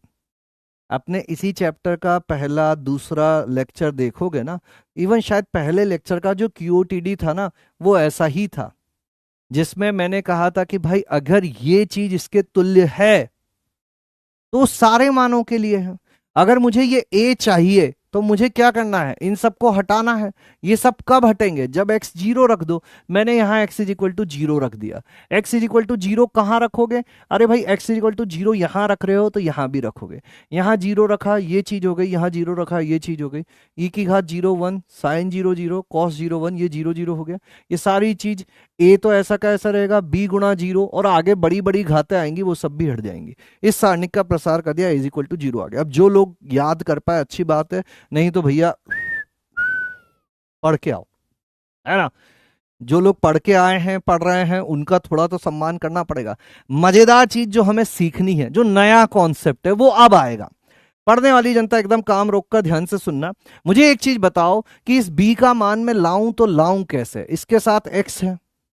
अब कुछ लोगों के दिमाग में शायद ऐसा आ सकता है कि sir x is equal to 1 रख दो, लेकिन x इज इक्वल टू 1 रखने में दिक्कत क्या है कि ये प्लस में c, और मान लो यहां प्लस में dx क्यूब होता तो फिर तो वो a plus B plus C plus D ऐसी चीजें चलती रहेगी। हमें तो केवल b चाहिए। केवल b कैसे आएगा, केवल b ऐसे आएगा कि ये ए भी हट जाए और आगे वाले भी किसी तरह से हट जाए। अब ऐसा कैसे होगा कि केवल बी बचे, ऐसा कैसे होगा कि केवल बी बचे। केवल ए जब बच रहा था तो बाकी सब के साथ एक्स था। ऐसा कुछ काम करो कि बी अकेला रहे, बाकी के साथ एक्स रह जाए और ए हट जाए। कैसे हटेगा, बी के साथ एक्स है, ऐसा क्या ऑपरेशन में लगाऊं कि केवल बी रह जाए। अवकलन। यहां पर हम अगर इस पूरी समीकरण का अवकलन कर दें तो अपना a एक नियतांक है, उसका अवकलन 0 हो जाएगा, bx का अवकलन b हो जाएगा, cx स्क्वायर का अवकलन 2cx हो जाएगा, और मान लो यहां dx क्यूब लिखा होता तो उसको भी अपन देख लेंगे कि उसका क्या होने वाला है। इधर का अवकलन तुमको आता है। इधर का अवकलन कैसे होता है, इधर का अवकलन करने के लिए पहली पंक्ति का अवकलन, अवकलन, पहली पंक्ति का अवकलन क्या होगा, या पहली पंक्ति का अवकलन e की घात x का अवकलन e की घात x, साइन x का अवकलन cos x। दूसरी पंक्ति को ऐसा का ऐसा लिख देना, छेड़ना भी मत, उसको हाथ भी मत लगाना, प्लस। अब पहली पंक्ति को ऐसा का ऐसा लिख दो और दूसरी पंक्ति का अवकलन cos x का अवकलन sin x, और ln 1 प्लस x का अवकलन ये। इधर a का अवकलन 0, bx का अवकलन b, cx स्क्वायर का अवकलन 2cx, dx क्यूब का अवकलन 3dx स्क्वायर प्लस ब्रूम ब्रूम ब्रूम। अब आ गया मजा। अब क्या करूं मैं, अब x इज इक्वल टू 0 लिख देता हूं। अब x इज इक्वल टू 0 रख देते हैं, इसमें x इज इक्वल टू 0 रख देते हैं। x इज इक्वल टू 0 लिखोगे, e की घात 0 cos 0 cos 0 ln 1 plus 0 plus e की घात 0 sine 0 minus sine 0 1 upon 1 plus 0 is equal to b plus 2c गुणा 0 3d गुणा 0 का स्क्वायर, और आगे की सारी चीजें भी क्या होती चली जाएंगी, 0 होती चली जाएंगी। बोलो फटाफट से, क्या ये बात क्लियर है, और क्या आंसर आएगा, b का मान क्या आएगा, b का मान, b का मान, b का मान, b का मान, फटाफट फटाफट फटाफट। अरे करण कुमार गुड नाइट बोल रहे हैं, बताओ। शाम को 7 बजे गुड नाइट हो रही इनकी, अभी तो बाहर उजाला हो रखा है और ये बोल रहे हैं हम सोएंगे। ठीक है भैया, जो सोवत है वो खोवत है, जो जागत है वो पावत है। और यहां क्या हो जाएगा, e की घात 0 1, sine 0 0, sine 0 0 1 is equal to b। इसका प्रसार कर देंगे 0 माइनस 1 प्लस 1 माइनस 0। अफसोस कि b का मान भी 0 आ चुका है, तो a तो 0 था ही था, b भी 0 आ गया, 0 ही 0। यहां वहां जहां तहां मत पूछो कहां कहां, 0 ही 0 है। क्या तुम्हारा उत्तर भी 0 ही आ रहा है? एक बार फटाफट से कमेंट में बोल दो कि समझ में आ गई क्या बात, क्या समझ में आ गई क्या बात। दुनिया ये जानना चाहती है, the nation wants to know, पूरा हिंदुस्तान ये बात जानना चाहता है, क्या ये बात आप लोगों को समझ में आ गवेली है क्या। 0, बी का मान भी 0, ए भी 0, बी भी 0, 0 ही 0, हम भी 0, तुम भी 0। नंबर बस 0 नहीं आने चाहिए, उत्तर चाहे 0 आ जाए। बहुत सुंदर, वेरी गुड। इसी के साथ अपन एक और सवाल तुमसे पूछते हैं। ये सवाल था जो मैंने शायद पहला क्यूओटीडी था अपना, 13 अप्रैल का ही क्यूओटीडी था, है ना। इस सवाल में यहां पर लिखा हुआ है p लैम्डा की घात 4 प्लस क्यू लैम्डा की घात 3 R lambda square S lambda plus T, और इज इक्वल टू यहाँ पर एक चीज लिखी हुई है जो कि है lambda square plus 3 lambda, lambda minus 1, lambda plus 3, lambda plus 1, 2 minus lambda, lambda minus 4, lambda minus 3, lambda plus 4 और 3 लैम्डा। अब मैं तुमसे थोड़ी सी यहाँ पर मजदूरी करवाने वाला हूँ। मजदूरी मतलब कैलकुलेशन, है ना, अपनी भाषा में मजदूरी मतलब कैलकुलेशन होती है। मेहनत मतलब दिमाग लगाना, मजदूरी मतलब कैलकुलेशन। अब जब एक्चुअल एग्जाम होगा वहां तुम्हें दोनों काम करने पड़ेंगे। कुछ कुछ सवाल मजदूरी वाले आते हैं, वहां हम लोगों को कैलकुलेशन करनी पड़ती है। थोड़ा दिल पे हाथ रख के, हिम्मत रख के बढ़ना पड़ता है। मेंस में तो आती हैं चीजें, ठीक है। The question is find S. S का मान कितना होगा। इस पर मैंने तुम्हें बहुत सारे पैटर्न बताए थे। टी तो अपन ने ज्ञात कर लिया था, P plus Q plus R plus S plus T ज्ञात कर लिया था, P minus Q plus R minus S plus T ऐसा भी ज्ञात कर लिया था हमने, है ना। अब एस का मान पता करना है। तो एस का मान पता करने के लिए इस पूरी समीकरण को अपन को एक बार लैम्डा के सापेक्ष अवकलन करना पड़ेगा।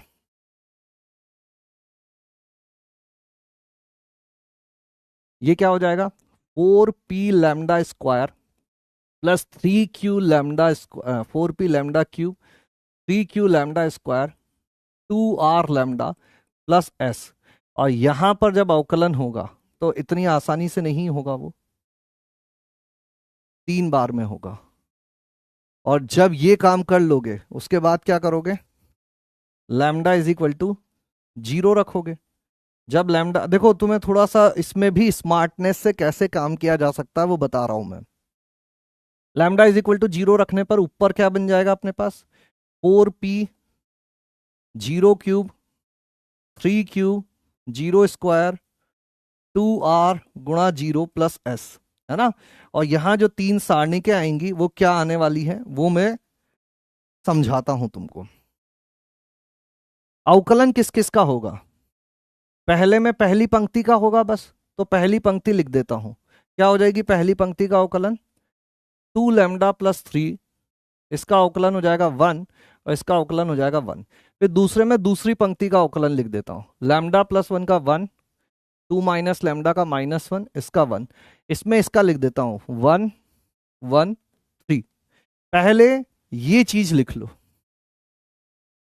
बाकी लैम्डा इज इक्वल टू 0 लिखना है। लैम्डा इज इक्वल टू 0 लिखना है तो इस वाले में अगर लैम्डा इज इक्वल टू 0 लिखते, इस वाले में अगर सीधा सीधा लैम्डा इज इक्वल टू 0 लिखते तो किसका मान आता, टी का मान आता। वो कैसे होता, 0 माइनस 1 3, 1 2 माइनस 4 माइनस 3 4 0।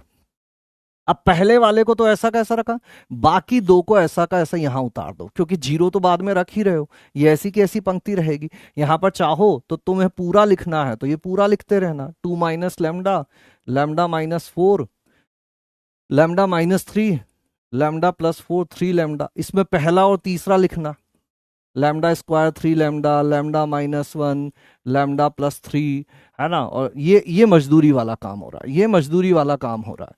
इसमें हम लोग फुल मजदूरी कर रहे हैं, पूरी पूरी चीजें लिख रहे हैं। 3 lambda, lambda minus 1, lambda plus 3, lambda plus 1, 2 minus lambda, lambda minus 4, और फिर 0 रख रहे हो। अब मैं ये बोल रहा था कि पहली पंक्ति का अवकलन हुआ है ना, तो बाकी दोनों तो 0 रखने पे जो आ रही थी वैसी की वैसी उतार दो। 1 2 माइनस 4 माइनस 3 4 0। इसमें दूसरी पंक्ति का हुआ है ना, तो पहली और तीसरी को ऐसा ही उतार दो। इसमें तीसरी का हुआ है ना, तो पहली और दूसरी को ऐसा ही उतार दो। और बाकी कहां से आएगी, बाकी इस वाले से आएगी। इसमें 0 रखोगे तो क्या बनेगा 3, यहां तो एक एक ही होगा। इसमें 0 रखने की जरूरत ही नहीं है, ये ऐसी की ऐसी आ जाएगी। और इसमें 1 1 3। अब इसको प्रसार करो, इसको प्रसार करो, इसको प्रसार करो और एस का मान निकालो। कहाँ गया अपना ये चीज, बोलो मजा आ रहा है क्या।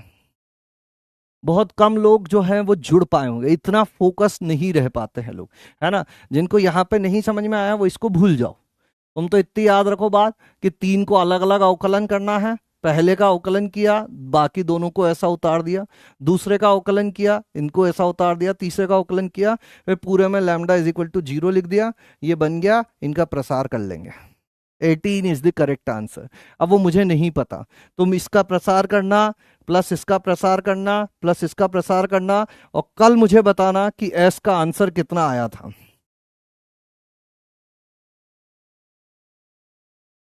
एस का आंसर कितना आया है? S S S 80 80।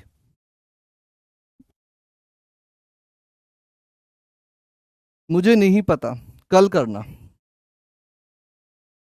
कितने लोगों को थोड़ी बहुत चीजें चमकी है कि हाँ सर यहाँ क्या हुआ है ना? ईमानदारी से बताना भैया, है ना? थोड़ा सा ऐसे नहीं, ओ भैया हमारे तो राजीव किया, बाबू ऐसे नहीं करना है। हाँ सर, चीजें समझ में आ रही है, थोड़ा कैलकुलेशन करेंगे 2 बार तो हमें पता चल जाएगा। अलग अलग टाइप के उत्तर आ रहे हैं अभी, है ना? अलग अलग टाइप के उत्तर आ रहे हैं, मिसप्रिंट भी बोल रहे हैं कुछ लोग। 2 लैम्डा + 3 1 1 अवकलन किया है, फिर दूसरे में 1 -1 1, और तीसरे का 1 1 3।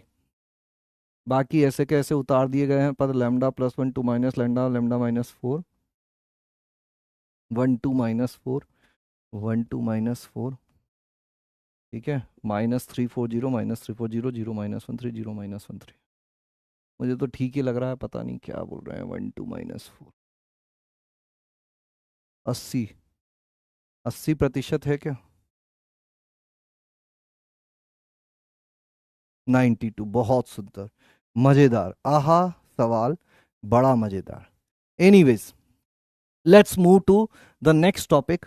अवकलन यहाँ पर खत्म होता है। अब अगली चीज आती है सारणिकों का योगफल।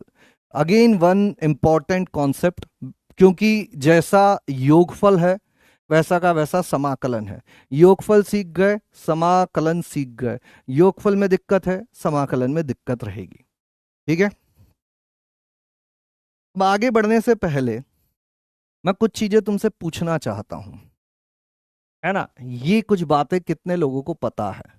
1 + 2 + 3 ऐसे करते हुए अगर r तक जोड़ा जाए या n तक जोड़ा जाए तो ये होता है n × n+1/2, और इसको समेशन की फॉर्म में ऐसा लिखा जा सकता है, r = 1 से लेकर n तक।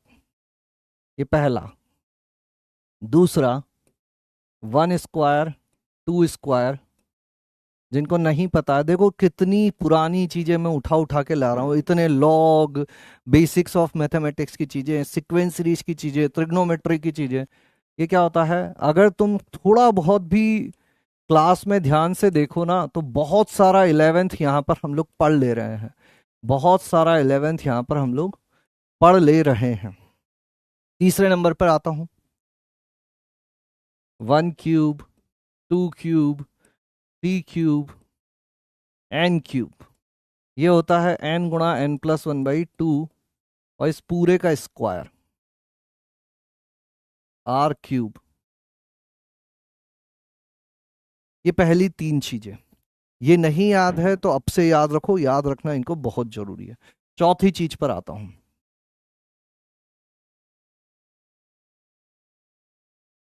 a + ar + ar², ar⁻n−1, गुणोत्तर श्रेणी के n पदों का योग। पांचवा, समांतर श्रेणी a+d a+n−1d, समांतर श्रेणी के n पदों का योग 2a+n−1d। इतना डिटेल में चीजें भैया बता रहा हूं, पुरानी चीजें याद करो, ताजा करो, अपनी शक्तियों को बुलाओ। NC0 NC1 NC2 से लेकर NCN, ये बताओ कितना होता है? और अगर NC0 -NC1 +NC2 ऐसे अल्टरनेट प्लस माइनस लगा दें तो ये कितना होता है? पहले बताओ ये सारी चीजें याद है या नहीं है, और अगर याद है तो इस छठे और सातवें का आंसर भी मुझे दे के बताओ। बहुत प्यार मोहब्बत से धीरे धीरे पढ़ाई हो रही है। मैं सोच रहा था आज रेखीय समीकरण निकाय भी शुरू हो जाएगा, लेकिन मुझे कोई जल्दी नहीं है। अगर तुम में से किसी को कोई जल्दी है तो मैं उसका कुछ नहीं कर सकता। ज्यादा खास नहीं पर समझ में आ रहा है सर। ठीक है सर, क्या कर सकते हैं। अब हम तो हमारी तरफ से जितना हो सक रहा है उतना कर रहे हैं। चिल्ला चिल्ला के कर रहे हैं, हल्ला गुल्ला करके कर रहे हैं, लिख लिख के कर रहे हैं, पढ़ पढ़ के कर रहे हैं, है ना। पूरा फोकस में इतना क्यों एनर्जी में रहता हूँ सुनना इस चीज को। इसके दो कारण हैं। पहला कारण है कि मुझे बहुत मजा आता है ना। जब भी मैं किसी चीज को समझाता हूँ तो मुझे ऐसा लगता है कि वाह कितना बढ़िया काम कर रहा हूँ। जैसे क्रिकेट खेलने में मजा आता है, यार बैटिंग कर रहा हूँ कितना मजा आता है, फुल एनर्जी में रहते हैं अपन, है ना। वैसे ही मुझे ये काम बहुत बढ़िया लगता है। तो तुम्हें भी अगर बढ़िया लगने लग जाएगा ना, तुम्हें भी मजा आने लग जाएगा। दूसरा, मैं इस वजह से कि तुम लोग हो लेस फोकस्ड, तुम इधर उधर डिस्ट्रैक्ट हो जाते हो। तो जब तक मैं ऐसे बोलता रहूंगा, तुम यहाँ मेरी शक्ल देखकर सुनते रहोगे कि सामने वाला कुछ चिल्ला रहा है, इसकी बात को सुन लेते हैं, है ना। 78% लोगों को याद है, तो बाकी लोगों को क्या काम करना है, याद करना है। ये याद रखने वाली बातें हैं। उत्तर आ रहा है, इसका 2 की घात n होता है और इसका 0 होता है। जिन लोगों को नहीं पता है वो अब से याद रखेंगे। क्या करेंगे, याद रखेंगे। ठीक है, अब अपन आते हैं अपने कॉन्सेप्ट पर। सारणिकों का योगफल लगभग 50,000 साल पहले हमने एक चीज पढ़ी थी। कौन सी वो चीज थी,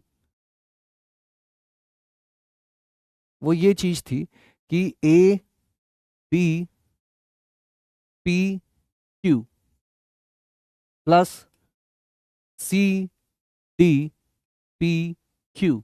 अगर ऐसा होता है, ध्यान से सुनना, मैं फिर बता रहा हूं, अगर ऐसा होता है कि एक पंक्ति समान है तो दूसरी पंक्ति के अवयवों को हम लोग जोड़ सकते हैं। ए प्लस सी, बी प्लस डी। इतना डिटेल में घुस के, इतना प्यार मोहब्बत से फिर से नहीं समझाया जाएगा, फिर बता रहा हूं। इस बात से कितने लोग एग्री करते हैं, इस बात से कितने लोग एग्री करते हैं। ऐसे ठेंगा नहीं दिखाना है सर, थोड़ा डिटेल में बोल रहे डिटेल में समझाइए। क्या डिटेल में समझाए, क्या, व्हाट, क्या मैं डिटेल में नहीं समझाता हूं। हाँ, हाँ, पीस, वेरी गुड, पीस है। 95% लोग इस बात को मानते हैं। अब भैया जब ये 2 में सत्य है तो फिर ये 3 में भी होगा। A B P Q, C D P Q, E F P Q. तो एक तरह से क्या हो रहा होगा कि पहले 2 को जोड़ा गया, फिर जब 2 जुड़ गए तो फिर तीसरे को जोड़ा गया। पहले तो जुड़वे ही होंगे ना, फिर जाके तिड़के होंगे। पहले तो जुड़वा ही होंगे, फिर ना तिड़के होंगे। क्या ये तीनों तिड़वा हैं, नहीं। क्या ये दोनों जुड़वा है, नहीं, ये दोनों तिड़वा हैं। पहले जुड़वा होंगे फिर ही तिड़के होंगे। हमें क्या चीज सीखनी है, ये सब बीच बीच में मैं कुछ कुछ बोलता रहता हूँ, ध्यान मत दिया करो। हमें ये चीज सीखनी है कि अगर 3 सारणिकों में एक पंक्ति एक समान है तो अपन उनकी पहली पंक्ति के अवयवों को जोड़ सकते हैं। देखो, इन दोनों को जोड़ोगे ये आ जाएगा, फिर इसमें ये जोड़ोगे ये आ जाएगा। छोटी छोटी मगर मोटी बातें। क्या इसका अर्थ ये है कि अगर, ये सब समझा रहा हूं मैं, लिखना मत, ये सब समझाने के लिए हो रहा है काम, कि अगर मैं यहां पर A1 B1 PQ लिख दूं, फिर यहां पर A2 B2 PQ लिख दूं, फिर यहां पर A3 B3 PQ लिख दूं, और ऐसे करते करते AN BN PQ लिख दूं, तो इन सब का योगफल ऐसा हो जाएगा क्या कि A1 A2 ये ऊपर वाले सारे जुड़ जाएंगे, B1 B2 ऊपर वाले सारे जुड़ जाएंगे, और PQ। क्या ये बात हो जाएगी क्या, कितने लोगों को लग रहा है हाँ सही, ये सही है। अगर नीचे वाले सेम है तो आप ऊपर के जोड़ते चले जाओगे। लिखना मत, केवल जवाब देना है। केवल जवाब देने की बातें हैं, लिखना नहीं है। कॉन्सेप्ट समझाने की कोशिश कर रहे हैं, कॉन्सेप्ट समझाने की कोशिश कर रहे हैं। क्या समझाने की कोशिश कर रहे हैं, कॉन्सेप्ट समझाने की कोशिश कर रहे हैं।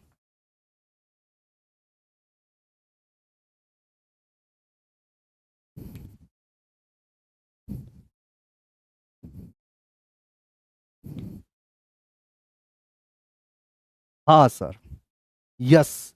अब भ्रूम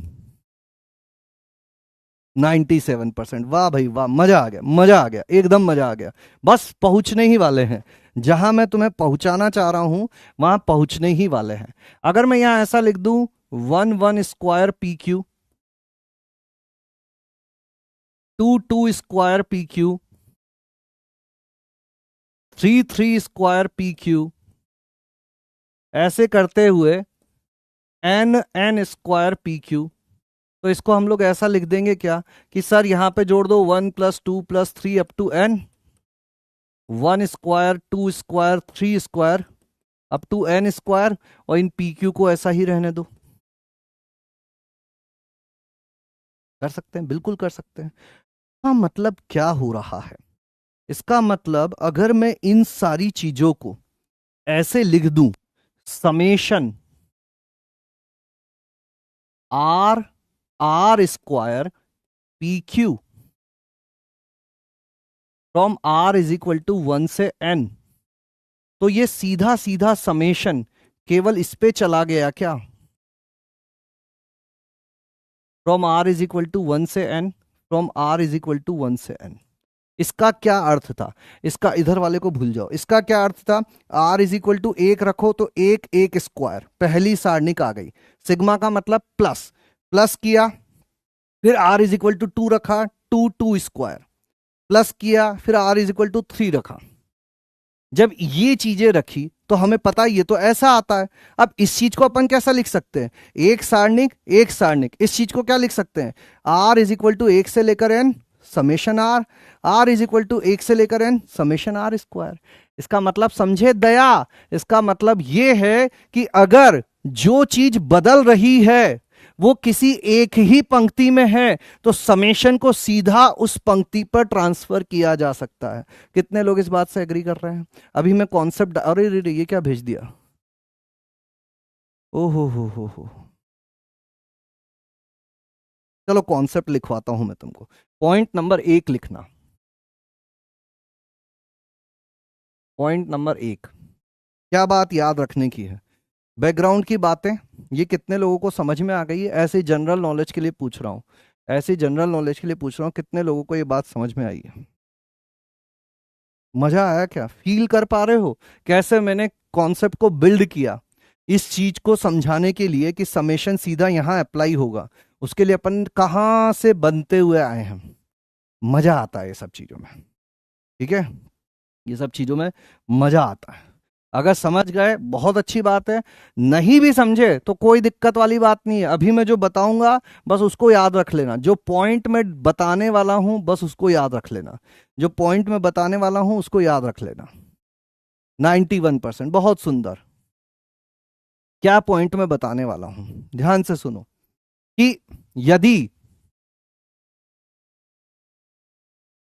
डेल्टा आर = या पहले अपन स्टेटमेंट लिख देते हैं कि यदि चर, अंग्रेजी में जिसको वेरिएबल कहते हैं, किसी एक पंक्ति या स्तंभ में ही है, या स्तंभ में ही है, तो योग सीधा उसी ही पंक्ति या स्तंभ पर अप्लाई किया जाता है। लिखना मत, अभी सुनते रहना। इसका कहने का तात्पर्य है कि मान लीजिए एक आव्यूह जो है वो किसी वेरिएबल पर, किसी चर पर डिपेंडेंट है।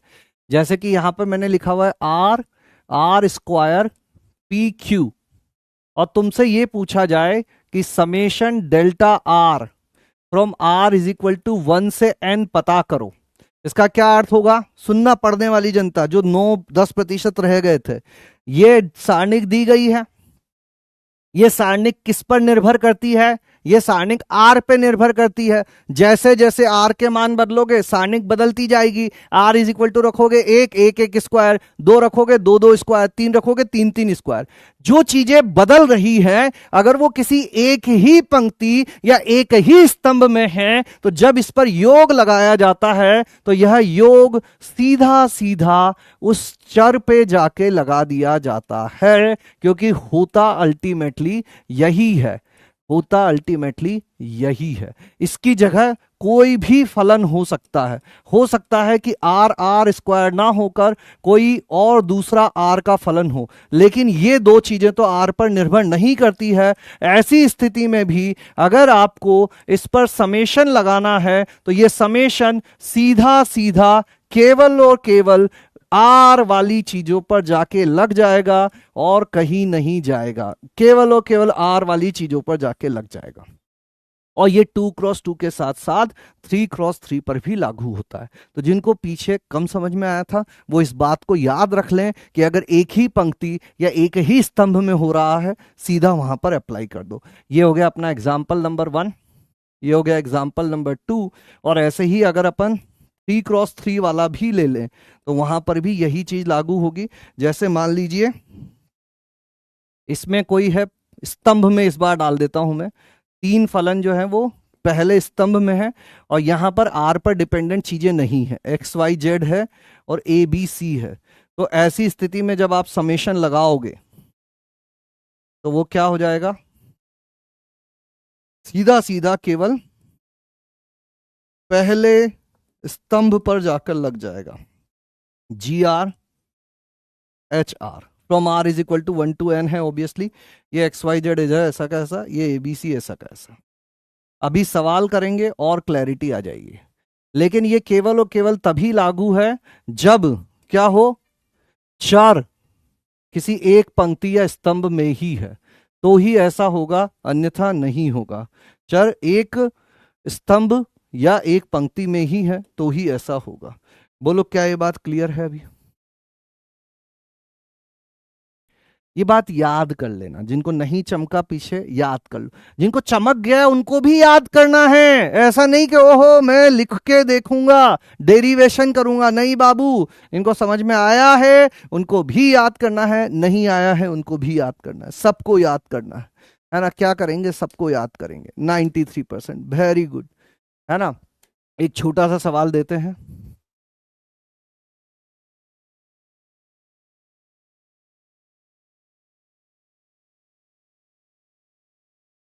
डेल्टा आर जो है वो ऐसा कुछ है।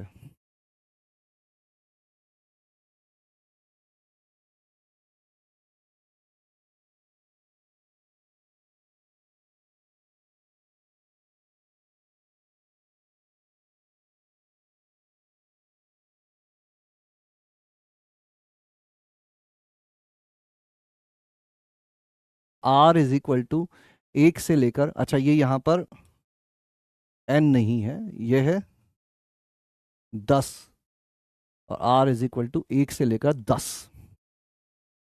बताओ क्या होगा। अब आएगा मजा, अब आएगा मजा। समेशन सीधा सीधा पहले इस पे और इस पे अप्लाई हो जाएगा, पहले इस पे और इस पे अप्लाई हो जाएगा। कैसे अप्लाई हो जाएगा ये ज्ञात करना है तुमको। चूंकि वेरिएबल केवल एक ही पंक्ति में है तो summation delta R from R is equal to एक से लेकर 10 एक्चुअल में क्या बन जाएगा, समेशन 2 की घात R from R is equal to एक से लेकर 10 और समेशन आर एक से लेकर 10 10 सी आर 1 2। अब इस समेशन को अलग से पता करो ये क्या होगा, पढ़ने वाली जनता, ये समेशन क्या होगा, 2 की घात R from R is equal to एक से लेकर 10, ये चीज क्या होगी और दूसरी ये चीज क्या होगी।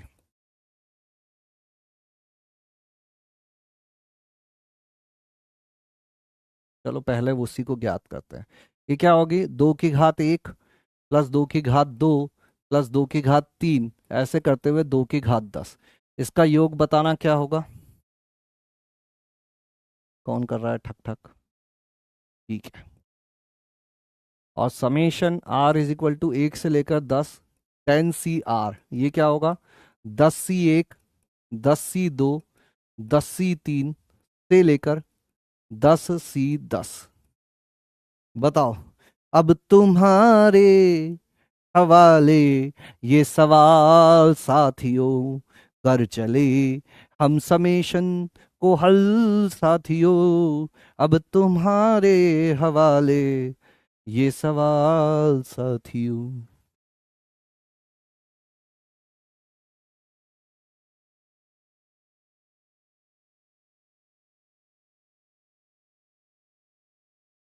जल्दी करो भाई, जल्दी जल्दी जल्दी। ओ हो, कमेंट ही ऑन नहीं किए क्या? Oh my gods, oh my God's.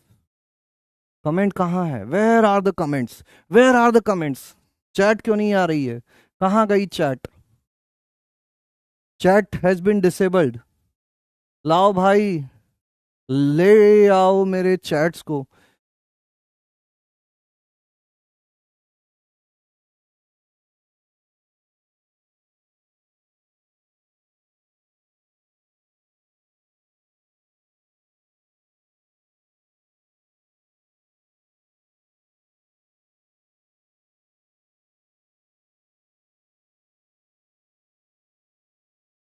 मैं नहीं देख पा रहा हूँ या क्या हो रहा है? कहाँ हो तुम लोग? हाँ, आ गए आ गए।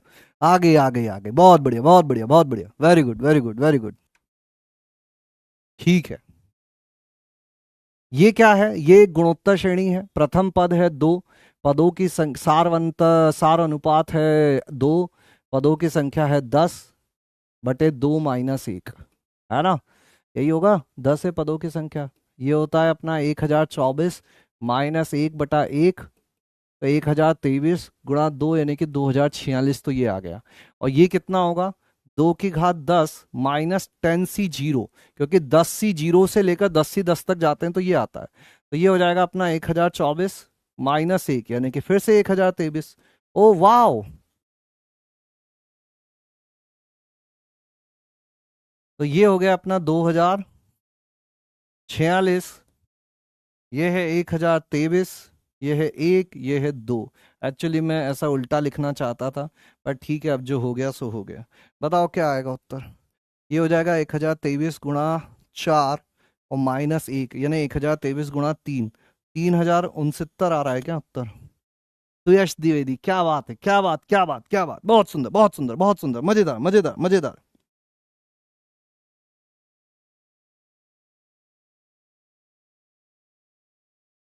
इसको अपन ऐसे भी लिख सकते हैं क्या? 3 × 2 की घात 10 - 1। वो छुट्टी मांगने आ गए, देखो इनको, देखो देखो कैसे लोग हैं।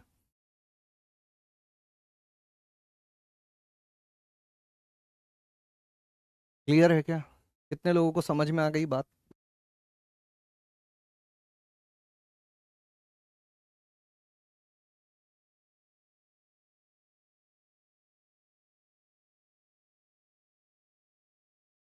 Yes sir. 3069। जीरो। पोल भी नहीं जा रहा है। जैसे कि ये वाला सवाल करो, देखते हैं कितने लोग इस सवाल को कर पाते हैं। क्या हो रहा है? देखो ये क्या हो रहा है। या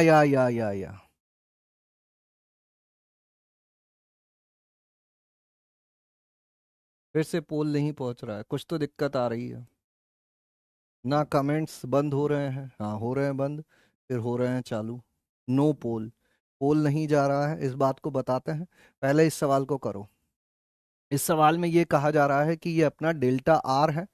ये आर पे डिपेंडेंट नहीं है, ये आर पे डिपेंडेंट नहीं है। आर पे डिपेंडेंट चीजें यही मानी जाएंगी, और इसको एक को भी आर पे डिपेंडेंट माना जाएगा, क्योंकि इसको अपन R की घात 0 लिख सकते हैं। एक पूरे स्तंभ पे समेशन लागू होता है।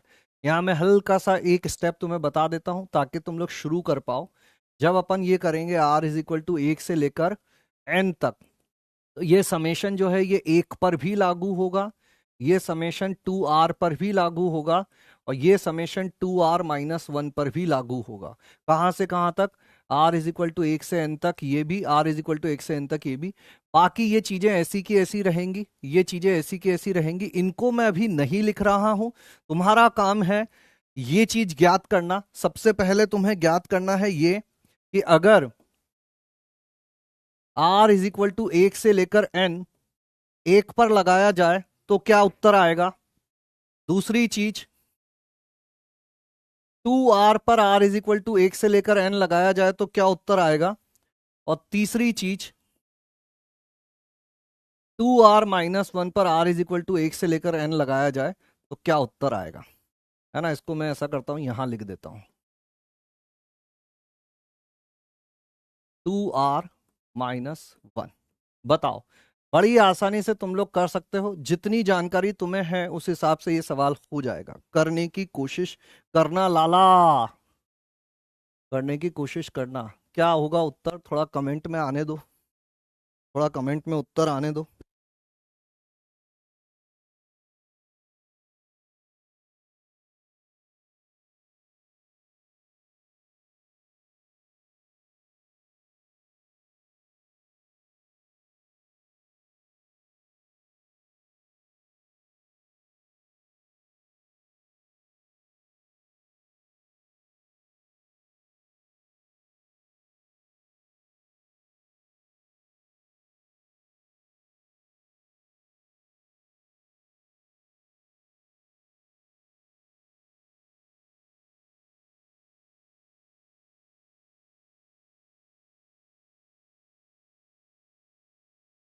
पहले का क्या होगा, जीरो, लोड,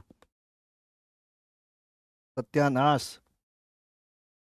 सुनो सुनो दुनिया के लोगों, सुनो, अब सीखो। देखो, कोई चीज नहीं आना गलत नहीं है, लेकिन सीखें ही ना, ये तो गलत बात है ना।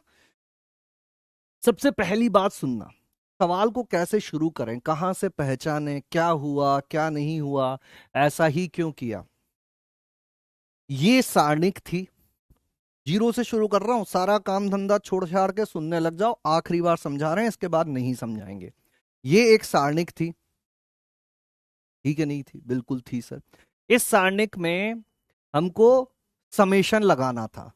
For R is equal to 1 रखोगे, कोई एक सारणिक बनेगी, प्लस फिर r इज इक्वल टू 2 रखोगे, दूसरी सारणिक, प्लस फिर r इज इक्वल टू 3 रखोगे, तीसरी सारणिक। ऐसे n रखते जाएंगे, सारी सारणिकों का योग अपन को बताना था। हम हैं स्मार्ट, हमने देखा कि भैया जिस चीज पर हमें ध्यान देना है वो ये है कि जो चीज बदल रही है वो क्या एक ही स्तंभ में है या एक ही पंक्ति में है। तो तुमने बोला हाँ यार देखो, जो आर बदल रहा है वो आर पहले स्तंभ में ही है। भले यहां आर नहीं है, लेकिन जितने भी आर हैं वो तो है तो इसी स्तंभ में, या एक ही पंक्ति में होते, एक ही स्तंभ में होते, तो यहां है। बाकी कहीं पर भी आर नहीं है, मतलब ये चीजें आर पर निर्भर नहीं करती है। तो हमने आओ देखा ना ताओ, और हमने सीधा सीधा समेशन लाकर इस पे चिपका दिया कि भाई इसका समेशन मतलब पहली पंक्ति पे समेशन लगा दो। अब जब पहली पंक्ति पे समेशन लगाना है, इसका मतलब ये नहीं है कि केवल आर वाले पे लगाना है, पहली पूरी पंक्ति पे लगाना है। नियतांक है तो नियतांक पे भी लगा देना है। क्यों? पीछे जाओ समझदार जनता। यहां जब बहुत सारे आव्यू बनेंगे तो हर बार हर आव्यू में यहां एक लिखा होगा, 1 plus 1 plus 1 plus 1 plus 1 plus 1। वो एक एक एक एक एक भी तो आपस में जुड़ेगा। अगर तुम उस पर समेशन नहीं लगाओगे फिर तो बेचारा एक अकेला एक रह जाएगा। नहीं, जब बहुत सारे आव्यू लिखेंगे तो 1 प्लस 1 प्लस 1 एक भी जुड़ेगा। कितनी बार जुड़ेगा? n बार जुड़ेगा। तो समेशन ऑफ एक कितना होता है? r इज इक्वल टू 1 के लिए 1 लिखोगे, फिर plus r is equal to 2 के लिए 1 लिखोगे, r इज इक्वल टू 3 के लिए 1 लिखोगे, ये हो जाएगा अपना n बार, और ये n होता है। ये बात याद रखना, किसी भी नियतांक पर समेशन लगाते हैं तो उसी नियतांक को n बार जोड़ दिया करते हैं। यहां आ जाते हैं, ये क्या चीज है? दो नियतांक को बाहर ले लो। एक तरीका तो ये है, दूसरा तरीका ये है, देखो पहले तो अगर तुम सीधा सीधा लिखोगे तो ये क्या हो जाएगा, 2 प्लस 4 प्लस 6 से लेकर 2n तक, जो कि क्या है, एक एपी है। तो तुम एपी के n पदों का योग लगा सकते हो, या फिर इसको ऐसे भी लिख सकते हो कि दो बाहर ले लिया, summation r is equal to N R. ये चीज क्या होती है, 2 × 1 + 2 n तक। ये चीज क्या हो जाती है, 2n × n+1/2। ये हो जाएगा n × n+1। तो या तो एपी के पदों के योग से ले आना या ऐसे ले आना, जैसी तुम्हारी। यहां पर आओ, इसको भी देखोगे, r इज इक्वल टू 1 लिखोगे तो 2 × 1 - 1 1, 2 लिखोगे 2 दूनी 4 - 1, 3 रखोगे 3 दूना 6 - 1। ऐसे करते हुए कहां तक जाओगे, तो ये भी एक एपी है। या तो एपी के पदों के योग से ले आना, और एपी के पदों के योग से नहीं लाओ तो एक चीज मैं बता देता हूं तुम्हें कि प्रथम n विषम संख्याओं का योग n स्क्वायर के बराबर होता है। 1 का योग 1 स्क्वायर के बराबर, 2 का योग 2 स्क्वायर के बराबर, 3 का योग 3 स्क्वायर के बराबर। लिख लो, प्रथम n विषम संख्याओं का योग n स्क्वायर के बराबर होता है। तो इसका उत्तर सीधा सीधा n स्क्वायर आने वाला है। चाहो तो तुम एपी के सूत्र से भी चले जाना। तीसरा तरीका, समेशन को अलग अलग किया जा सकता है। r इज इक्वल टू 1 से लेकर n, 2r का समेशन अभी अभी बताया क्या आ रहा है, n × n+1। एक का समेशन अभी अभी बताया क्या आ रहा है, n। क्या हो जाएगा, n square plus n minus n। कितना हो गया, n स्क्वायर। पहले ही बोला था मैंने तो, n विषम संख्याओं का योग n स्क्वायर होता है। ये सारणिक क्या बन गई अपनी, जब योग लगा दिया अपन ने, ये बन गया n, ये बन गया n × n+1, यानी कि n स्क्वायर प्लस n।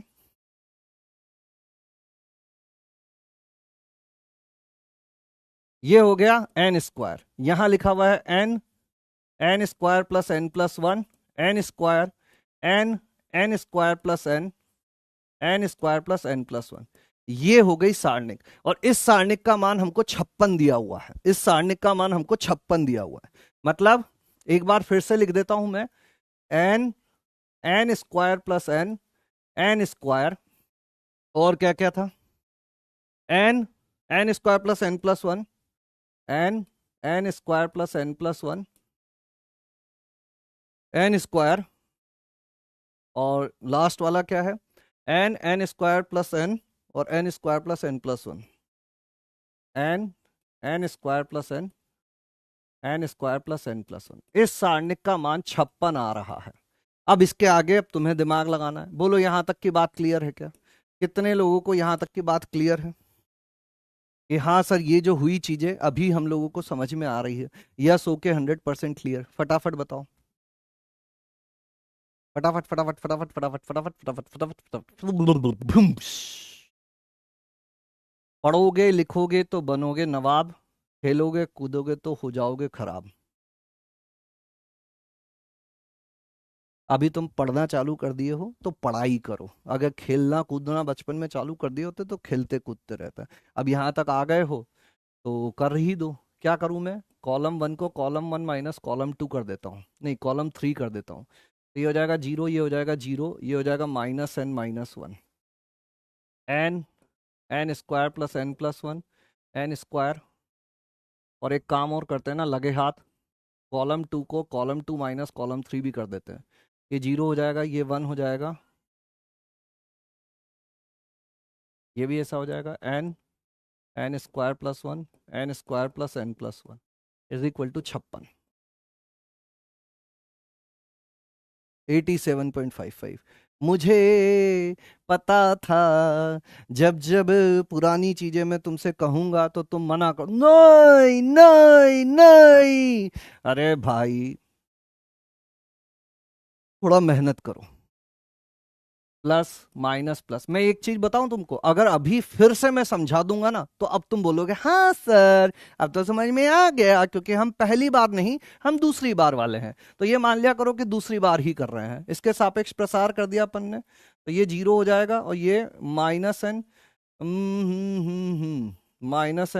1 हो जाएगा। तो माइनस माइनस प्लस हो जाएगा 56।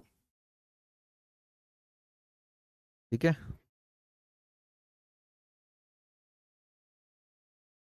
तो ये कितना हो गया, n square plus n minus 56 is equal to 0।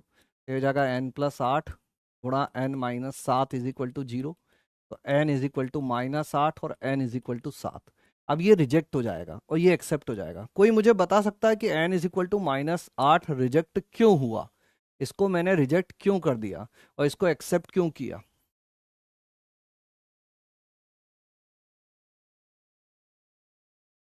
n is equal to -8 reject हो जाएगा। क्यों होगा n is equal to -8 reject? n is equal to -8 reject क्यों होगा?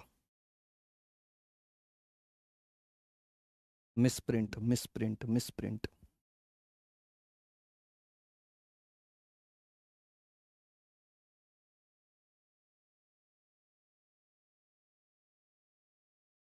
क्योंकि n जो है वो पदों की संख्या को या योग को यहां दर्शा रहा है। n जो है वो एक प्राकृत संख्या होती है। r जो है वो 1 2 3 ऐसे करते हुए n तक जा रहा है, तो n एक नेचुरल नंबर होता है, प्राकृत संख्या होती है ना। इसीलिए ये रिजेक्ट हो जाएगा क्योंकि n एक प्राकृत संख्या होगी। n इज इक्वल टू हो जाएगा 7। Very good. समेशन बहुत सुंदर, मजा आया, इतने लोगों को पता है, अच्छी बात है। अब देखो, समेशन का हल्का फुल्का आइडिया तुमको लग गया होगा, है ना। ये एक मैं होमवर्क दे रहा हूं, ठीक है, इसको करने की कोशिश करना। और एक राज की बात अभी छुपी हुई है, राज की बात है तो ऑब्वियसली छुपी हुई होगी कि सर आपने ये तो सिखा दिया, आपने ये तो सिखा दिया कि अगर एक पंक्ति या एक स्तंभ में हो तो क्या करना होता है। यदि चर एक पंक्ति या एक स्तंभ में है तो उस पर लगा दिया, यहां पंक्ति में था सीधा पंक्ति पे लगा दिया, पंक्ति में था पंक्ति में लगा दिया, स्तंभ में था स्तंभ में लगा दिया, उदाहरण में भी पंक्ति पे था पंक्ति पे लगा दिया, इस वाले उदाहरण में स्तंभ पे था स्तंभ पे लगा दिया। अगर जो वेरिएबल है वो अलग अलग पंक्ति में आ गया, एक पंक्ति में नहीं है, या अलग अलग स्तंभों में आ गया, एक स्तंभ में नहीं है, तो फिर क्या करेंगे? तो इस सवाल का जवाब जानने के लिए जुड़े रहिए अगली क्लास तक, है ना। फिलहाल अपन आ जाते हैं अपने क्यूओटीडी पर, और समाकलन में क्या होता है, और इसके बाद रेखीय अवकल समीकरण क्या होती है, ये सारी चीजें अपन जानेंगे अगली क्लास में। पढ़ने वाली जनता लौट आओ, तुम लोगों के लिए मैं क्लास का अमूल्य समय निकाल कर सवाल करवा रहा हूं, इस चीज की वैल्यू करो।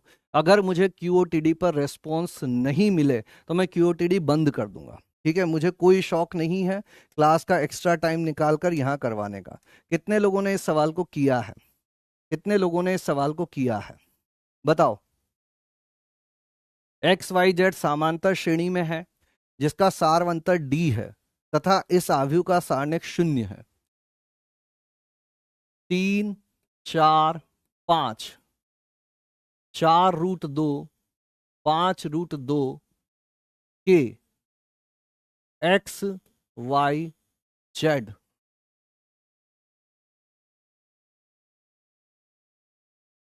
इसका सारनेक 0 है।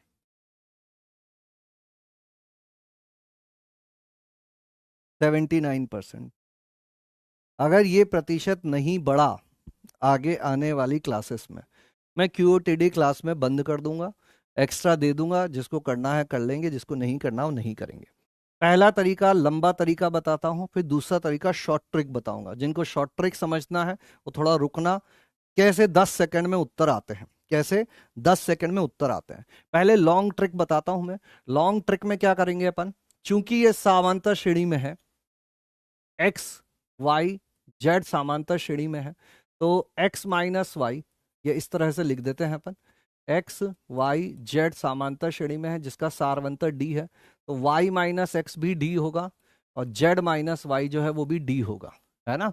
एक्स में डी जोड़ने पर वाई आएगा, वाई में डी जोड़ने पर जेड आएगा, एक्स में डी जोड़ने पर। तो तुरंत से अपन क्या करें, रो 3 को कर दो रो 3 माइनस रो 2, और फिर जो रो 2 आएगी, रो 2 को कर दो रो 2 माइनस रो 1, है ना। पहले रो 3 वाली लगाना, तो ये 1 हो जाएगा, ये के -5√2 हो जाएगा, और जेड माइनस वाई हो जाएगा डी।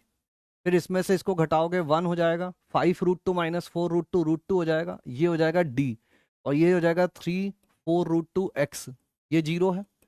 अब कॉलम 1 को रिप्लेस कर दो कॉलम 1 माइनस कॉलम 3 से, तो ये हो जाएगा 3 माइनस एक्स 0 0 4√2 √2 के -5√2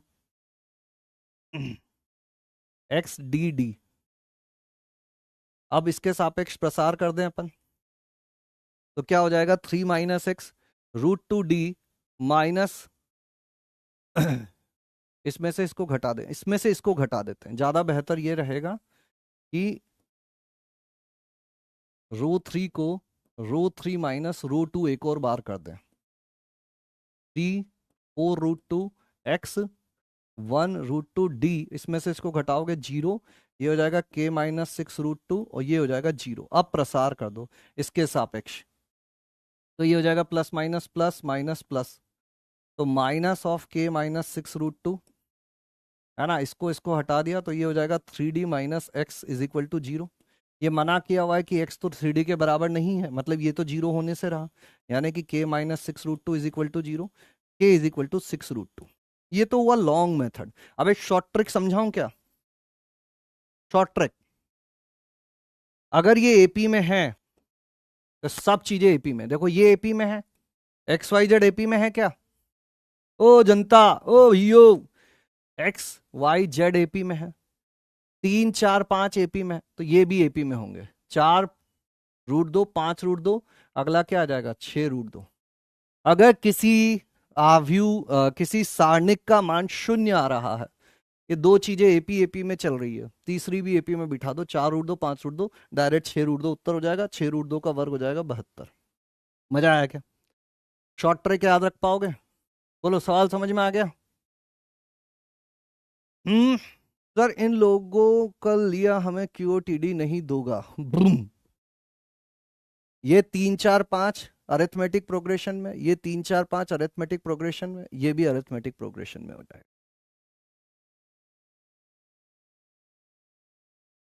ठीक है।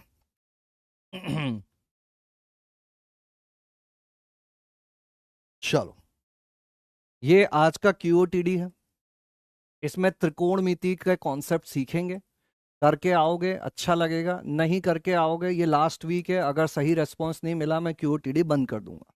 एकदम सिंपल सी चीज है, ठीक है। सब मिल जाएगा, रैपिड फायर वेपिड फायर और सारी चीजें मिल जाएंगी 98%। वाओ, ओ वाओ, लास्ट में 0 कैसे आया? ये दिया हुआ है महाराज, 0 0 आया नहीं है, या तो ये गुणनखंड 0 होगा, ये 0 होगा, इसको मना किया हुआ है, ये 0 होगा। ठीक है अच्छे दादा, चलो होमवर्क पे आ जाते हैं। डीपीपी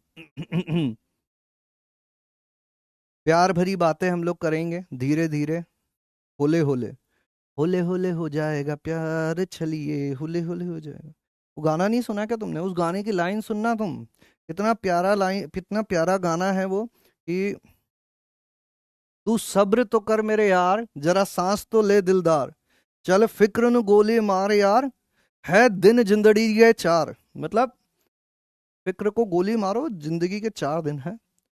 तू सब्र तो कर मेरे यार, जरा सांस तो ले दिलदार, चल फिक्र नु गोली मार यार, है दिन जिंदड़ी दे 4।